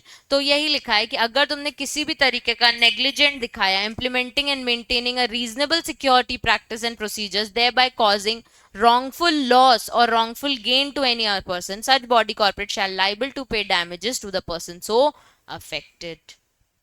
तो हम कंपनी सेक्रेटरीज है, हमारे पास कंपनी कितने सारे पर्सनल कॉन्फिडेंशियल डेटाज रहेंगे, हमारा काम है उसको सिक्योर कर रखना। हमने अगर उसे टैम्पर कर दिया तो हमें वो पे करेगा। हमारी शादी की फोटोज किसी ने खींची और उसने घुमा दी, हम उससे कॉम्पनसेशन ले सकते हैं, हाँ, क्योंकि हमने उसके साथ एक कॉन्ट्रैक्ट किया था to maintain our data for इतना टाइम लिमिट। अगर हमने पैसे नहीं दिए तो बात अलग है, लेकिन अगर हमारा डेटा उसने उड़ा दिया तो हम उसका कॉम्पनसेशन, हम उससे पेमेंट पूरी वापस ले सकते हैं। क्लियर है सबको? उसके बाद बॉडी कॉर्पोरेट का मीनिंग, रीजनेबल सिक्योरिटी प्रैक्टिस का मीनिंग और सेंसिबल पर्सनल डेटा का मीनिंग उन्होंने आपको एक्सप्लेन किया, उसको लिख लो, रीड।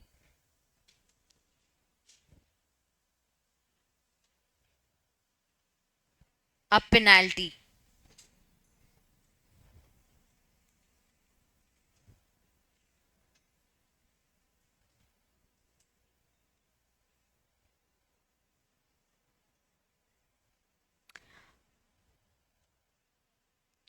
सेक्शन 44 नीचे, 44 ना, 44 कहाँ गया?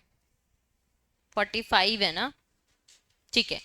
If any person who is required under the act rules and regulations made thereunder, furnish करने बोला था उसको, डॉक्यूमेंट रिटर्न और रिपोर्ट लाने बोला था कंट्रोलर ने या सर्टिफाइंग अथॉरिटी ने, आपने वो इन्फॉर्मेशन फर्निश नहीं की, आपसे मांगी थी हमने, तो आपको पेनाल्टी लगेगी कितनी, 1,50,000 for each of such failure. 44 ही दिया है ना, फिर सही है। लिखो 44 में लिखो,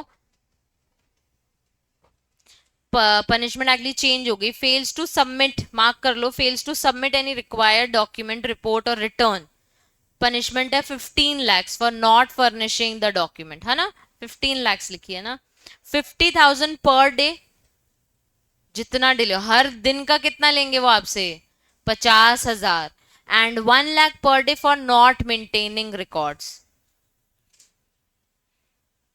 तो अभी एक जन विश्वास केस हुआ था 2023 में, उसके बाद 10 टाइम्स उनने निकली, मतलब 1,50,000 थी, अब क्या कर दी, 15 lakhs कर दी। 10, तो पर डे 5,000 होगा, तो पर डे कितना कर दिया, 50,000, और 1 लाख पर डे कर दिया फॉर नॉट मेंटेनिंग रिकॉर्ड्स। लिखवाना तो नहीं है ना वहां पे। चलो नेक्स्ट, रेसिड्यूअर पेनाल्टी है, रेसिड्यूरी मतलब जिसकी कोई पेनाल्टी नहीं, उसकी कौन सी पेनाल्टी होती है, रेसिड्यूरी। ठीक है, तो आफ्टर पोस्ट जन विश्वास उन्होंने बोल दिया, अगर तुमने इस एक्ट के कोई भी रूल्स रेगुलेशन डायरेक्शन ऑर्डर्स को कंप्लाई नहीं किया तो तुम्हें पेनाल्टी लगेगी up to 1 lakh for any person, earlier it was 25,000। Compensation भी आपको कितना पे करना पड़ेगा, 10 लाख का फॉर इफ एनी इंटरमीडिएट हो, कंपनी हो, बॉडी कॉर्पोरेट हो, और up to 1 lakh for any other person. ठीक है, फिर पार्ट टू एजुकेट, इतनी पेनाल्टी हमको याद करनी है, वेरी वेरी इंपॉर्टेंट, मार्क कर दो, कुछ नहीं समझ आया तो आपसे सिर्फ पेनाल्टी पूछ लेंगे, इतनी है ना पेनाल्टी क्योंकि।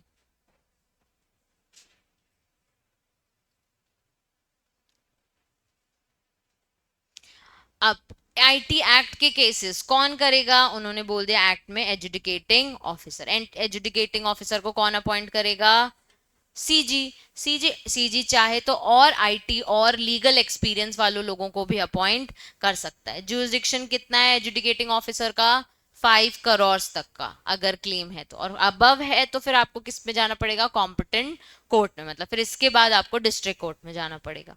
एजुडिकेटरी का प्रोसेस है, द ऑफिसर गिव्स पर्सनल, आपको एक रीजनेबल पर्सन को एक reasonable opportunity of being heard देगा, सेटिस्फाई होने के बाद ही वो आपको पेनाल्टी या कॉम्पनसेशन जो उसको लगाना होगा वो आपको देगा। आपकी बुक में नहीं है क्या ये, power of adjudicate officer, power similar to CPC, CPC वाली पड़ी थी ना, summoning, witnessing on oath, affidavit बुलाना, एग्जामिनेशन, वही वाली। ठीक है, इसका एक बार फोटो ले लो।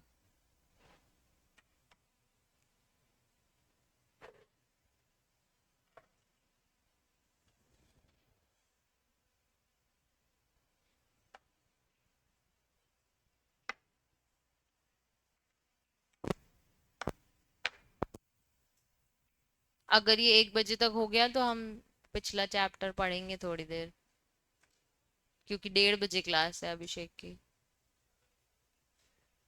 ज्यादा ब्रेक, आधा घंटा ब्रेक, तुम लोग फिर पढ़ोगे ही नहीं उससे। चलो, इसके बाद है आपको साइबर रेगुलेशन एपीलेट ट्रिब्यूनल। ठीक है, तो पहले क्या हो गया एजुकेटिंग ऑफिसर, उसके बाद क्या हो गया आपका साइबर के लिए एपीलेट ट्रिब्यूनल। ठीक है, एपीलेट ट्रिब्यूनल को बनाया है telecom dispute settlement appellate tribunal, act as appellate tribunal for IT. तो जो हमारे टेलीकॉम वाले हैं वही आईटी एक्ट के क्या बन जाएंगे, एपीलेट ट्रिब्यूनल। इनके पास जुरिस्डिक्शन वो है जो आईटी एक्ट में गवर्नड है, सेंट्रल गवर्नमेंट बाकी सारे मैटर्स आपको नोटिफाई कर देगा, हमको अलग से पढ़ने की जरूरत नहीं है। काम क्या करता है, कंट्रोलर ऑफ सर्टिफाइंग अथॉरिटीज की बातें अपील सुनेगा या उसके अगेंस्ट जो भी अपील्स हैं वो सुनेगा। एजुकेटिंग ऑफिसर्स के अगेंस्ट जो भी अपील है वो कौन सुनेगा, साइबर सिक्योरिटी एपीलेट ट्रिब्यूनल। कितने टाइम में अपील कर सकते हैं, 45 डेज में। फर्दर अपील किसके पास जाएंगे, हाई कोर्ट के पास। कितने दिन में कर सकते हैं, 60 डेज। अदर प्रोविजंस में उन्होंने बस इतना बता दिया है कि चाहो तो कंपाउंडिंग भी करवा सकते हो, अपनी पेनाल्टीज रिकवर कर सकते हो, सिविल कोर्ट कभी भी इंटरफेयर नहीं करेगा इसमें। ठीक है, इसका एक बार फोटो ले लो।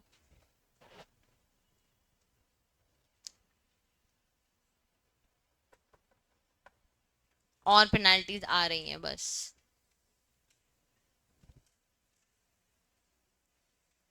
डन। अब आपका हार्डली कितना ही बचा है, लास्ट टॉपिक ही बचा होगा ना। चलो, अब आपको टैंपरिंग विद कंप्यूटर, अभी बहुत सारी डेफ पड़ी थी ना पेनाल्टीज, ठीक है, तो रेसिड्यूरी तो जिनकी नहीं है, जिनकी है उनकी हमको पढ़नी पड़ी। तो पहला है टैंपरिंग विद कंप्यूटर रिसोर्स, वहां पे लिखो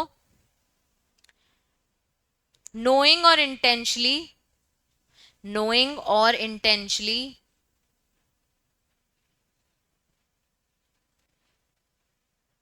concealing comma destroying, concealing comma destroying, concealing comma destroying, or altering computer source, or altering computer source,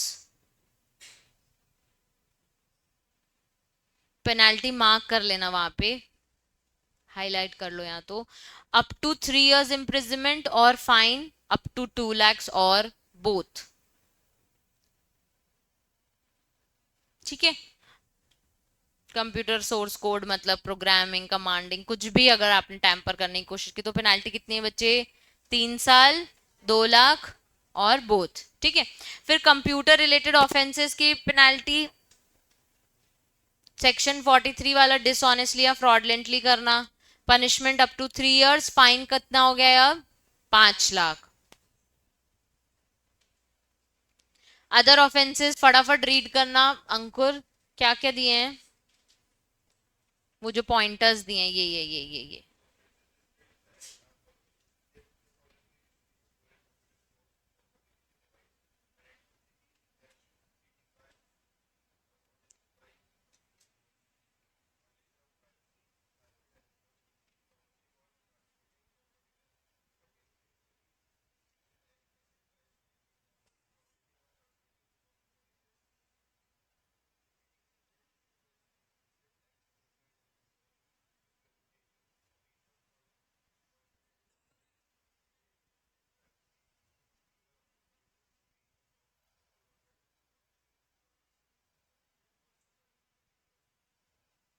जो वो ऑफेंसेस थे वो एक्सेस, टैंपर, डाउनलोड, कॉपी, उसके अलावा भी जो आज हमारे साथ हो रहा है, ओटीपी लेके, या किसी के वीडियोस वायरल हो जाते हैं, या किसी की फोटोज, किसी की और फेसबुक आईडी में किसी और की फोटो लगी हुई है, ये सब क्या है, ऑफेंस है।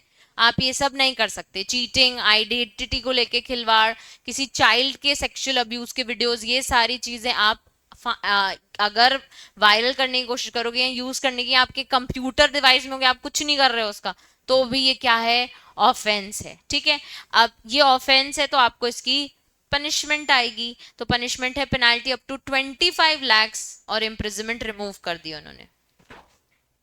पहले 2 साल थी इम्प्रिजमेंट, आप कितनी कर दिए सीधे, पेनाल्टी लगेगी आपको कितनी, 25 लाख की।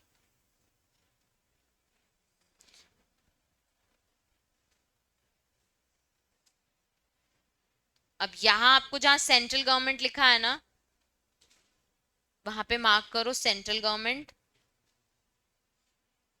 और लिखो कैन इंटरप्ट, ऊपर बस एरो बना, कैन इंटरप्ट, मॉनिटर और डिस्ट्रिप्ट, CRYPT, decrypt, decrypt information in computer, decrypt information in computer,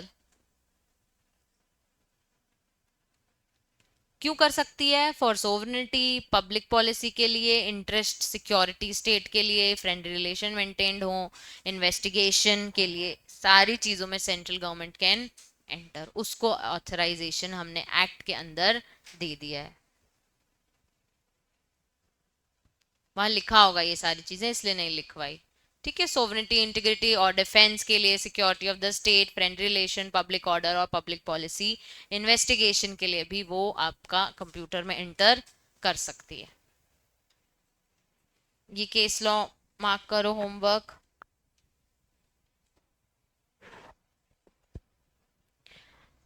अब एक इंटरेस्टिंग टॉपिक है, लिखा है exception from liability of intermediate in certain cases. अब क्या हुआ, मंत्रा में मेरे को ऑनलाइन ऑर्डर करना था, तो क्रेडिट कार्ड की पूरी डिटेल्स थी, मोबाइल नंबर है, ईमेल आईडी, क्या मैंने खुद से डाली ना?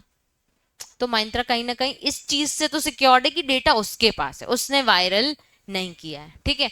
अब मैंने अगर इंस्टाग्राम में आईडी बनाई है, फेसबुक में आईडी बनाई है, मैंने वहां पे बहुत सारी फोटोज अपलोड की हैं, प्राइवेट की है, प्राइवेट है, तो इसमें इंस्टाग्राम पे ऊपर केस फाइल कर दूंगा, यार तुम मेरी फोटोज क्यों शो कर रहे हो, मेरे फ्रेंड्स को भी क्यों शो कर रहे हो? भाई तुमने खुद ने अपलोड किया, मैंने एक प्लेटफॉर्म बनाया है सोशल मीडिया करके, जिसमें आप इस चीज का यूज इस तरीके से कर सकते हो। आपको इंटरेस्ट है आप करो, नहीं इंटरेस्ट है मत करो, लेकिन अगर आप इंटरेस्ट दिखा रहे हो तो मैं एक्सेप्शन हूं कि आप मेरे पे इस चीज का केस फाइल करो, ठीक है। मैं इस चीज के लिए लाइबल नहीं रहूंगा, ये आप इस चीज के लाइबल। अब सपोज मैंने एक चीज यूट्यूब पे पोस्ट की है, ठीक है, यूट्यूब भी it's an open platform, YouTube से वो चीज अब इंस्टाग्राम पे भी शो हो रही है, अब मैं यूट्यूब पे केस फाइल करूं?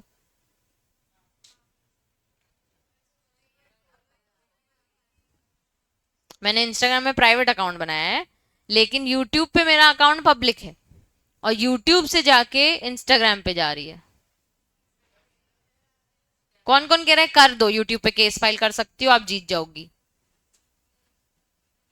अभी तो कह रहे थे कर सकते हैं कर सकते हैं, अब जब मैं बोल रही हूँ केस कर दो जीत जाओगी तो नहीं। अच्छा नहीं जीतूंगी, केस फाइल कर दूं? बच्चे तभी भी यही केस समझाने की कोशिश, यूट्यूब बोलेगा I am exception from this liability. आप मेरे यूट्यूब प्लेटफॉर्म में आए, मैंने कभी भी इंस्टाग्राम को ये पास ऑन नहीं किया है, somebody else has taken a screen recording of your video, somebody else has posted it on Instagram, I am not being the company liable for this, you have made it open। तो ऐसी बहुत सारी चीजें हैं जो शायद कहीं TikTok पे पता नहीं कब अपलोडेड होंगी, अब अपने आप बैन है, लेकिन अभी भी हम देख सकते हैं वो चीजें। तो somebody, कंपनी ने हमारे पास आके नहीं दिया ये लो लो मैं दूसरे प्लेटफॉर्म पे तुम्हें अपना कंटेंट दिखाता हूँ, नहीं, somebody else does it, ठीक है। मे बी वो कंपनी का इंटरमीडिएट होगा, बट कंपनी डायरेक्टली ये काम नहीं करती है। तो इसमें उन्होंने बोल दिया कि हम क्या है, हमें लाइबिलिटी के लिए आप एक्सेप्शन में डाल दो, हम लाइबल नहीं रहेंगे। सर्टेन केसेस में इंटरमीडियरी, इंटरमीडियरी कौन है, हमारी इंस्टाग्राम यूट्यूब ये सब हमारे इंटरमीडियरी, क्योंकि ये इंटरमीडियरी यूज करके हम पब्लिक से रीच आउट करते हैं। तो an intermediary shall not be liable for any third party information, data, communication link made available or hosted by him। अब एक और चीज सुनो, मैंने एक लड़की की फेक आईडी बनाई है, ठीक है, उसको यूज मैं कर रही हूँ, और मैं उस लड़की का पूरा कंटेंट वायरल कर रही हूँ और पब्लिक कर रही हूँ, इंस्टाग्राम पे केस फाइल कर दूं क्या? नहीं, वो बोलेगा मैं एक इंटरमीडिएट हूँ, some third party is using your content making it public, मैं इसमें कुछ भी नहीं कर सकता। आप मुझसे हेल्प मांगो मैं कर दूंगा, मैं रिपोर्ट कर दूंगा, मैं ब्लॉक करवा दूंगा उस अकाउंट को, मैं बंद करा दूंगा, पर मैं लाइबल नहीं रहूंगा इस चीज के लिए। ये होगा ही, ये हो सकता है, ठीक है। तो थर्ड पार्टी इंफॉर्मेशन, डेटा या किसी भी तरीके का कम्युनिकेशन होगा तो उसमें इंटरमीडियरी लाइबल नहीं रहेगा, ठीक है। अंकुर रीड करना अकॉर्डिंग टू 79 सबसेक्शन 2।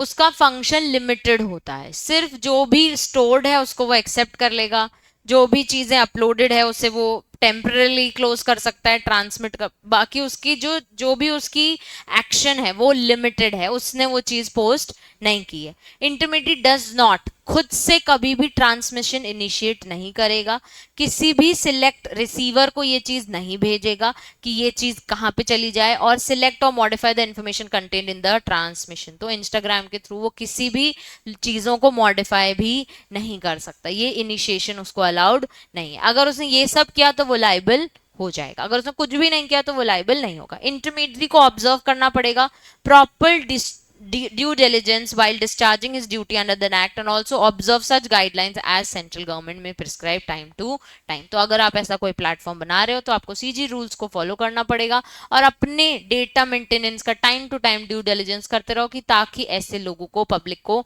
अफेक्ट ना हो। अब the provision does not apply if intermediary ने खुद ने कंस्पायर की है, किसी को उकसाया है ये काम करने के लिए, असिस्ट किया है किसी भी तरह से, या जबरदस्ती इंड्यूस किया है, वेदर बाय थ्रेट और प्रॉमिस और otherwise commission of any unlawful act. अब कंपनी ने ही हमारे सर पे बंदूक रख के हमसे ये काम कराया, तो फिर इसमें कंपनी लाइबल होगी कि नहीं? होगी। और अपॉन रिसीविंग एक्चुअल नॉलेज, पता होने के बाद भी अगर कंपनी उस चीज को रिपोर्ट और ब्लॉक नहीं करती है तो हम केस फाइल कर सकते हैं। हाँ, तब हम कर सकते हैं। ठीक है। अब आपको एक, ये आपका आईटी एक्ट यहाँ पे खत्म हो गया, आपको एक सेपरेट एक्ट उन्होंने समझाया है, digital personal data protection act 2023। ठीक है। आपका जो डेटा है, जो भी पर्सनल डेटा है, डिजिटली जो भी आपका डेटा गया है, उसको लेके, प्रोटेक्शन को लेके उन्होंने एक एक्ट बनाया है। Purpose of the law, Yash read करना क्या है?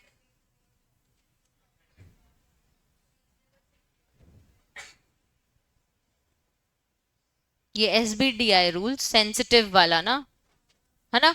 ठीक है। सेंसिटिव पर्सनल डेटा होगा ना, सेंसिटिव पर्सनल डेटा, आई का फुल फॉर्म और इंफॉर्मेशन। ठीक है। वहां पे एक काम करो, 2 लाइन लिखो। फोटो लोगे? तुम लोग फोटो ले लो, जिनके में है वो लिख लो फटाक से, या ले लो, चलो जैसा मानो। ले ली? ये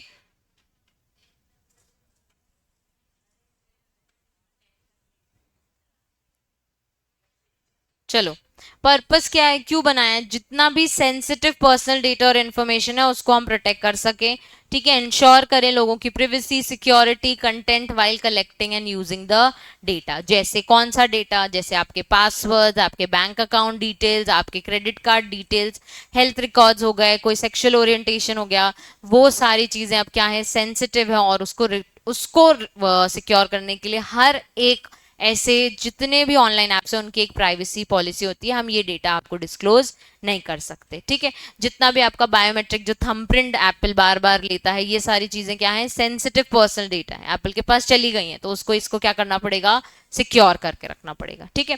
right of individual information provider must give consent before the data is collected. तो हमसे कंसेंट कंसेंट 10 बार वो मांगते हैं, हम एक्सेप्ट एक्सेप्ट एक्सेप्ट करते हैं। कैन रिफ्यूज और withdraw the consent any time, हमें पास राइट है कि हम हटा सकते हैं अपना थंबप्रिंट, अपना फेस आईडी सब हटा सकते हैं। कैन एक्सेस, हम करेक्ट भी कर सकते हैं, उस डेटा को एक्सेस कर सकते हैं, और ऑप्ट भी कर सकते हैं, सर मेरे मेरे अलावा इसके साथ भी शेयर करो। तो एक फोन 3 फेस आईडी से भी खुल सकता है। हाँ, खुल सकता है, हम अलाउ करा सकते हैं। ठीक है। अब यही है, कुछ टॉपिक्स हैं आपको, देखो प्राइवेसी पॉलिसी, हर वेबसाइट पे देखा है नीचे प्राइवेसी पॉलिसी होती है। ठीक है। कलेक्शन एंड पर्पस लिमिटेशन भी एक टॉपिक होता है, रिटेंशन लिमिटेशन, ग्रीवियंस ऑफिसर का नाम लिख के देंगे वो, कि किसके पास कंप्लेन करनी, तो हेल्पलाइन नंबर होता है। ठीक है। उसके बाद disclosure of the third parties, और उसके बाद डेटा ट्रांसफर की पॉलिसी उन्होंने डाल दी कि हम इसे अब्रॉड में, अच्छा आप लोगों ने अभी कौन सी मूवी आई थी यार, वो वाली अनन्या पांडे की, हाँ, कंट्रोल, CTRL, वो पूरी इस SPDPDI के लिए ही बनी हुई थी, कि सेंसिटिव पर्सनल डेटा अब्रॉड एक कंपनी में बिग अमाउंट में, जो आज भी हो रहा है, तो तुम जो चैट जीपीटीज को अपने फोटोज डालते जा रहे हो ना खूबसूरत बनने के लिए, वो डेटा पता नहीं कहाँ कहाँ जा रहा है, वो कहाँ कहाँ यूज हो रहा है। We should not do that, और इसीलिए उसको भी अभी रुकवा दिया गया, जो अभी अभी पता नहीं कौन सी सुंदरी बनने की वो आ रही थी, वो ठीक है बहुत लोग कर रहे थे, आफ्टर, मैं सच बता रही हूँ, आफ्टर अ पॉइंट जब इतना सारा देख लिया था, every woman is feeling like कि हम भी अपना कर लेते हैं, हम भी अपना ट्राई करते हैं, ट्राई करने के चक्कर में बहुत सारा प्राइवेट डेटा। अच्छा, जितना एप्पल है, एप्पल एक सिक्योरिटी देता है, जब भी आप कोई चीज करते हो वो हमेशा एवरी टाइम वो आस्क करता है कि अलाउ करना है कि डिसअलाउ करना है, क्या कंप्लीट गैलरी का आपका देना है। अच्छा, एंड्रॉयड में ऐसा नहीं है, एंड्रॉयड में कंप्लीट गैलरी का अलाउंस चला जाता है, तो आपकी कौन कौन सी फोटोज कहाँ कहाँ अपलोड हो जाती हैं आपको आइडिया भी नहीं है, या कौन सी ऐसे प्राइवेट डॉक्यूमेंट्स हैं जो गैलरी में शायद बैंक अकाउंट डिटेल्स सेव्ड होंगी या होंगी, वो सबका एक्सेस जा रहा है। इसीलिए ओटीपी वाला चीज भी हमारे साथ इतनी फ्रीक्वेंटली हो रही, बिकॉज ये लोग बैठ के हैक करके डेटा कलेक्ट करते जा रहे हैं। ठीक है।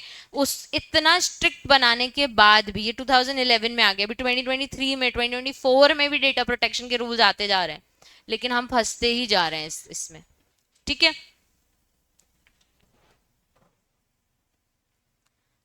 एक ये होता है आईएसओ नंबर, यानी आप इंटरनेशनल रूल्स फॉलो करते हो तो आपको आईएसओ सर्टिफाइड होना पड़ेगा। ठीक है। तो आप अगर कोई भी ऐसा प्लेटफॉर्म क्रिएट करते हो जहां पे आप लोगों का डेटा कलेक्ट करते हो तो आप आईएसओ सर्टिफाइड होना चाहिए। तो आईएसओ 27001 वाला नंबर है when it comes to data privacy. ठीक है। एग्जाम्पल है इस पूरे एसबीडीआई रूल का ऑनलाइन शॉपिंग वेबसाइट्स, उनको ये सारे काम करने हैं जो अभी आपने मार्क किए। ठीक है। जैसे आपका name, address, credit card, password सब कलेक्ट करते हैं वो, फिर डिस्प्ले उनको करना पड़ेगा प्राइवेसी पॉलिसी। ठीक है। कि आपका डेटा कितनी कहाँ कहाँ दिख रहा है वो उसमें मेंशन्ड होगा। Cannot share your credit card info with anyone without consent, you can access, correct, withdraw consent any time. Data must be stored securely and online as necessary. मैं क्या देख सकती हूँ आपने अपने कार्ट में क्या क्या रखा है? आप देख सकते हो क्या मैं क्या क्या कार्ट में रख रही हूँ? नहीं। तो यही है डेटा प्रोटेक्शन वाली, कि जो जो लॉगिन कर रहा है वो अपने लॉगिन और आईडी और पासवर्ड के ही थ्रू अपना डेटा सिक्योर रख रहा है। वो आईडी पासवर्ड भी वो कभी भी शेयर नहीं करेगा। इस चीज की सिक्योरिटीज उन्होंने मेंटेन करके रखनी है। ठीक है। Where the act applies within India apply होता है जहां पे आपका पर्सनल डेटा कलेक्ट होता है, वेदर कलेक्टेड डिजिटली और नॉन डिजिटल प्लेटफॉर्म के। Outside India applies if processing outside India connected offering goods and services people to India. तो हम यहाँ बैठ के अगर ऑनलाइन अब्रॉड शॉपिंग कर रहे हैं तो भी उसको ये एक्ट अप्लाई होगा। ठीक है। Where it does not apply, घर में अगर हमने सबसे नंबर और मोबाइल लिए तो वहां पे एक्ट अप्लाई होगा क्या? नहीं होगा। तो ये इंडिविजुअल डोमेस्टिक यूज के लिए नहीं है। ठीक है। लास्ट आपका यही है फिर personal data, digital digital personal data protection act. अब 2011 के बाद उन्होंने क्या बना दिया, 2023 में एक नया एक्ट बना दिया। इसका एम पर्पस अरिंद रीड करेगा। बता।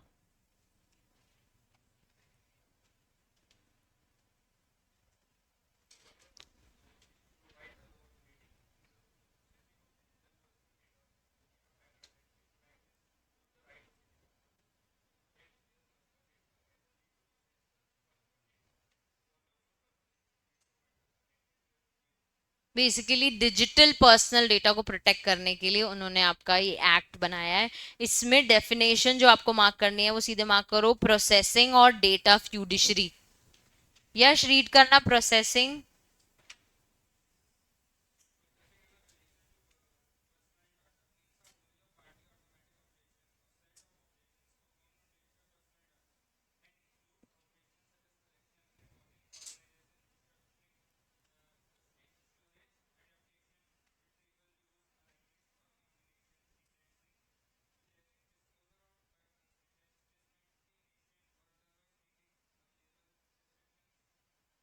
इरेजर और डिस्ट्रक्शन इंपॉर्टेंट मार्क करो।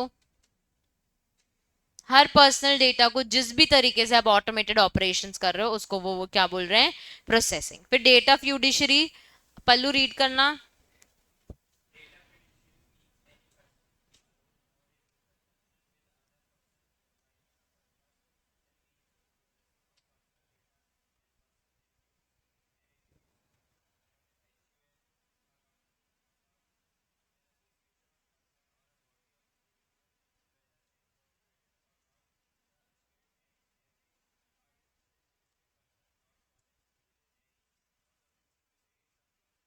उन्होंने डेटा फ्यूडिशरी का मतलब बता दिया, एक कोई भी पर्सन जो डेटा प्रोसेसिंग करता हो, यानी आपके डेटा को ऑटोमेटेड ऑपरेशंस करता हो, उसमें कंपनी, इंडिविजुअल सब कुछ इंक्लूड कर दिया। सेम ये एक्ट भी कहाँ का एप्लीकेबल है, चाहे डिजिटल हो चाहे नॉन डिजिटल प्लेटफॉर्म पे आप अपनी इंफॉर्मेशन दे रहे हो, लेकिन इन इंडिया और आउटसाइड इंडिया, इंडिया में भी है और आउटसाइड इंडिया में अगर पीपल ऑफ इंडिया यूज कर रहे हैं तो ये एक्ट एप्लीकेबल। कहाँ यूज नहीं है, डोमेस्टिक पर्पसेस में ये यूज नहीं होगा। इंपॉर्टेंट मार्क कर दो, applicability of digital personal data.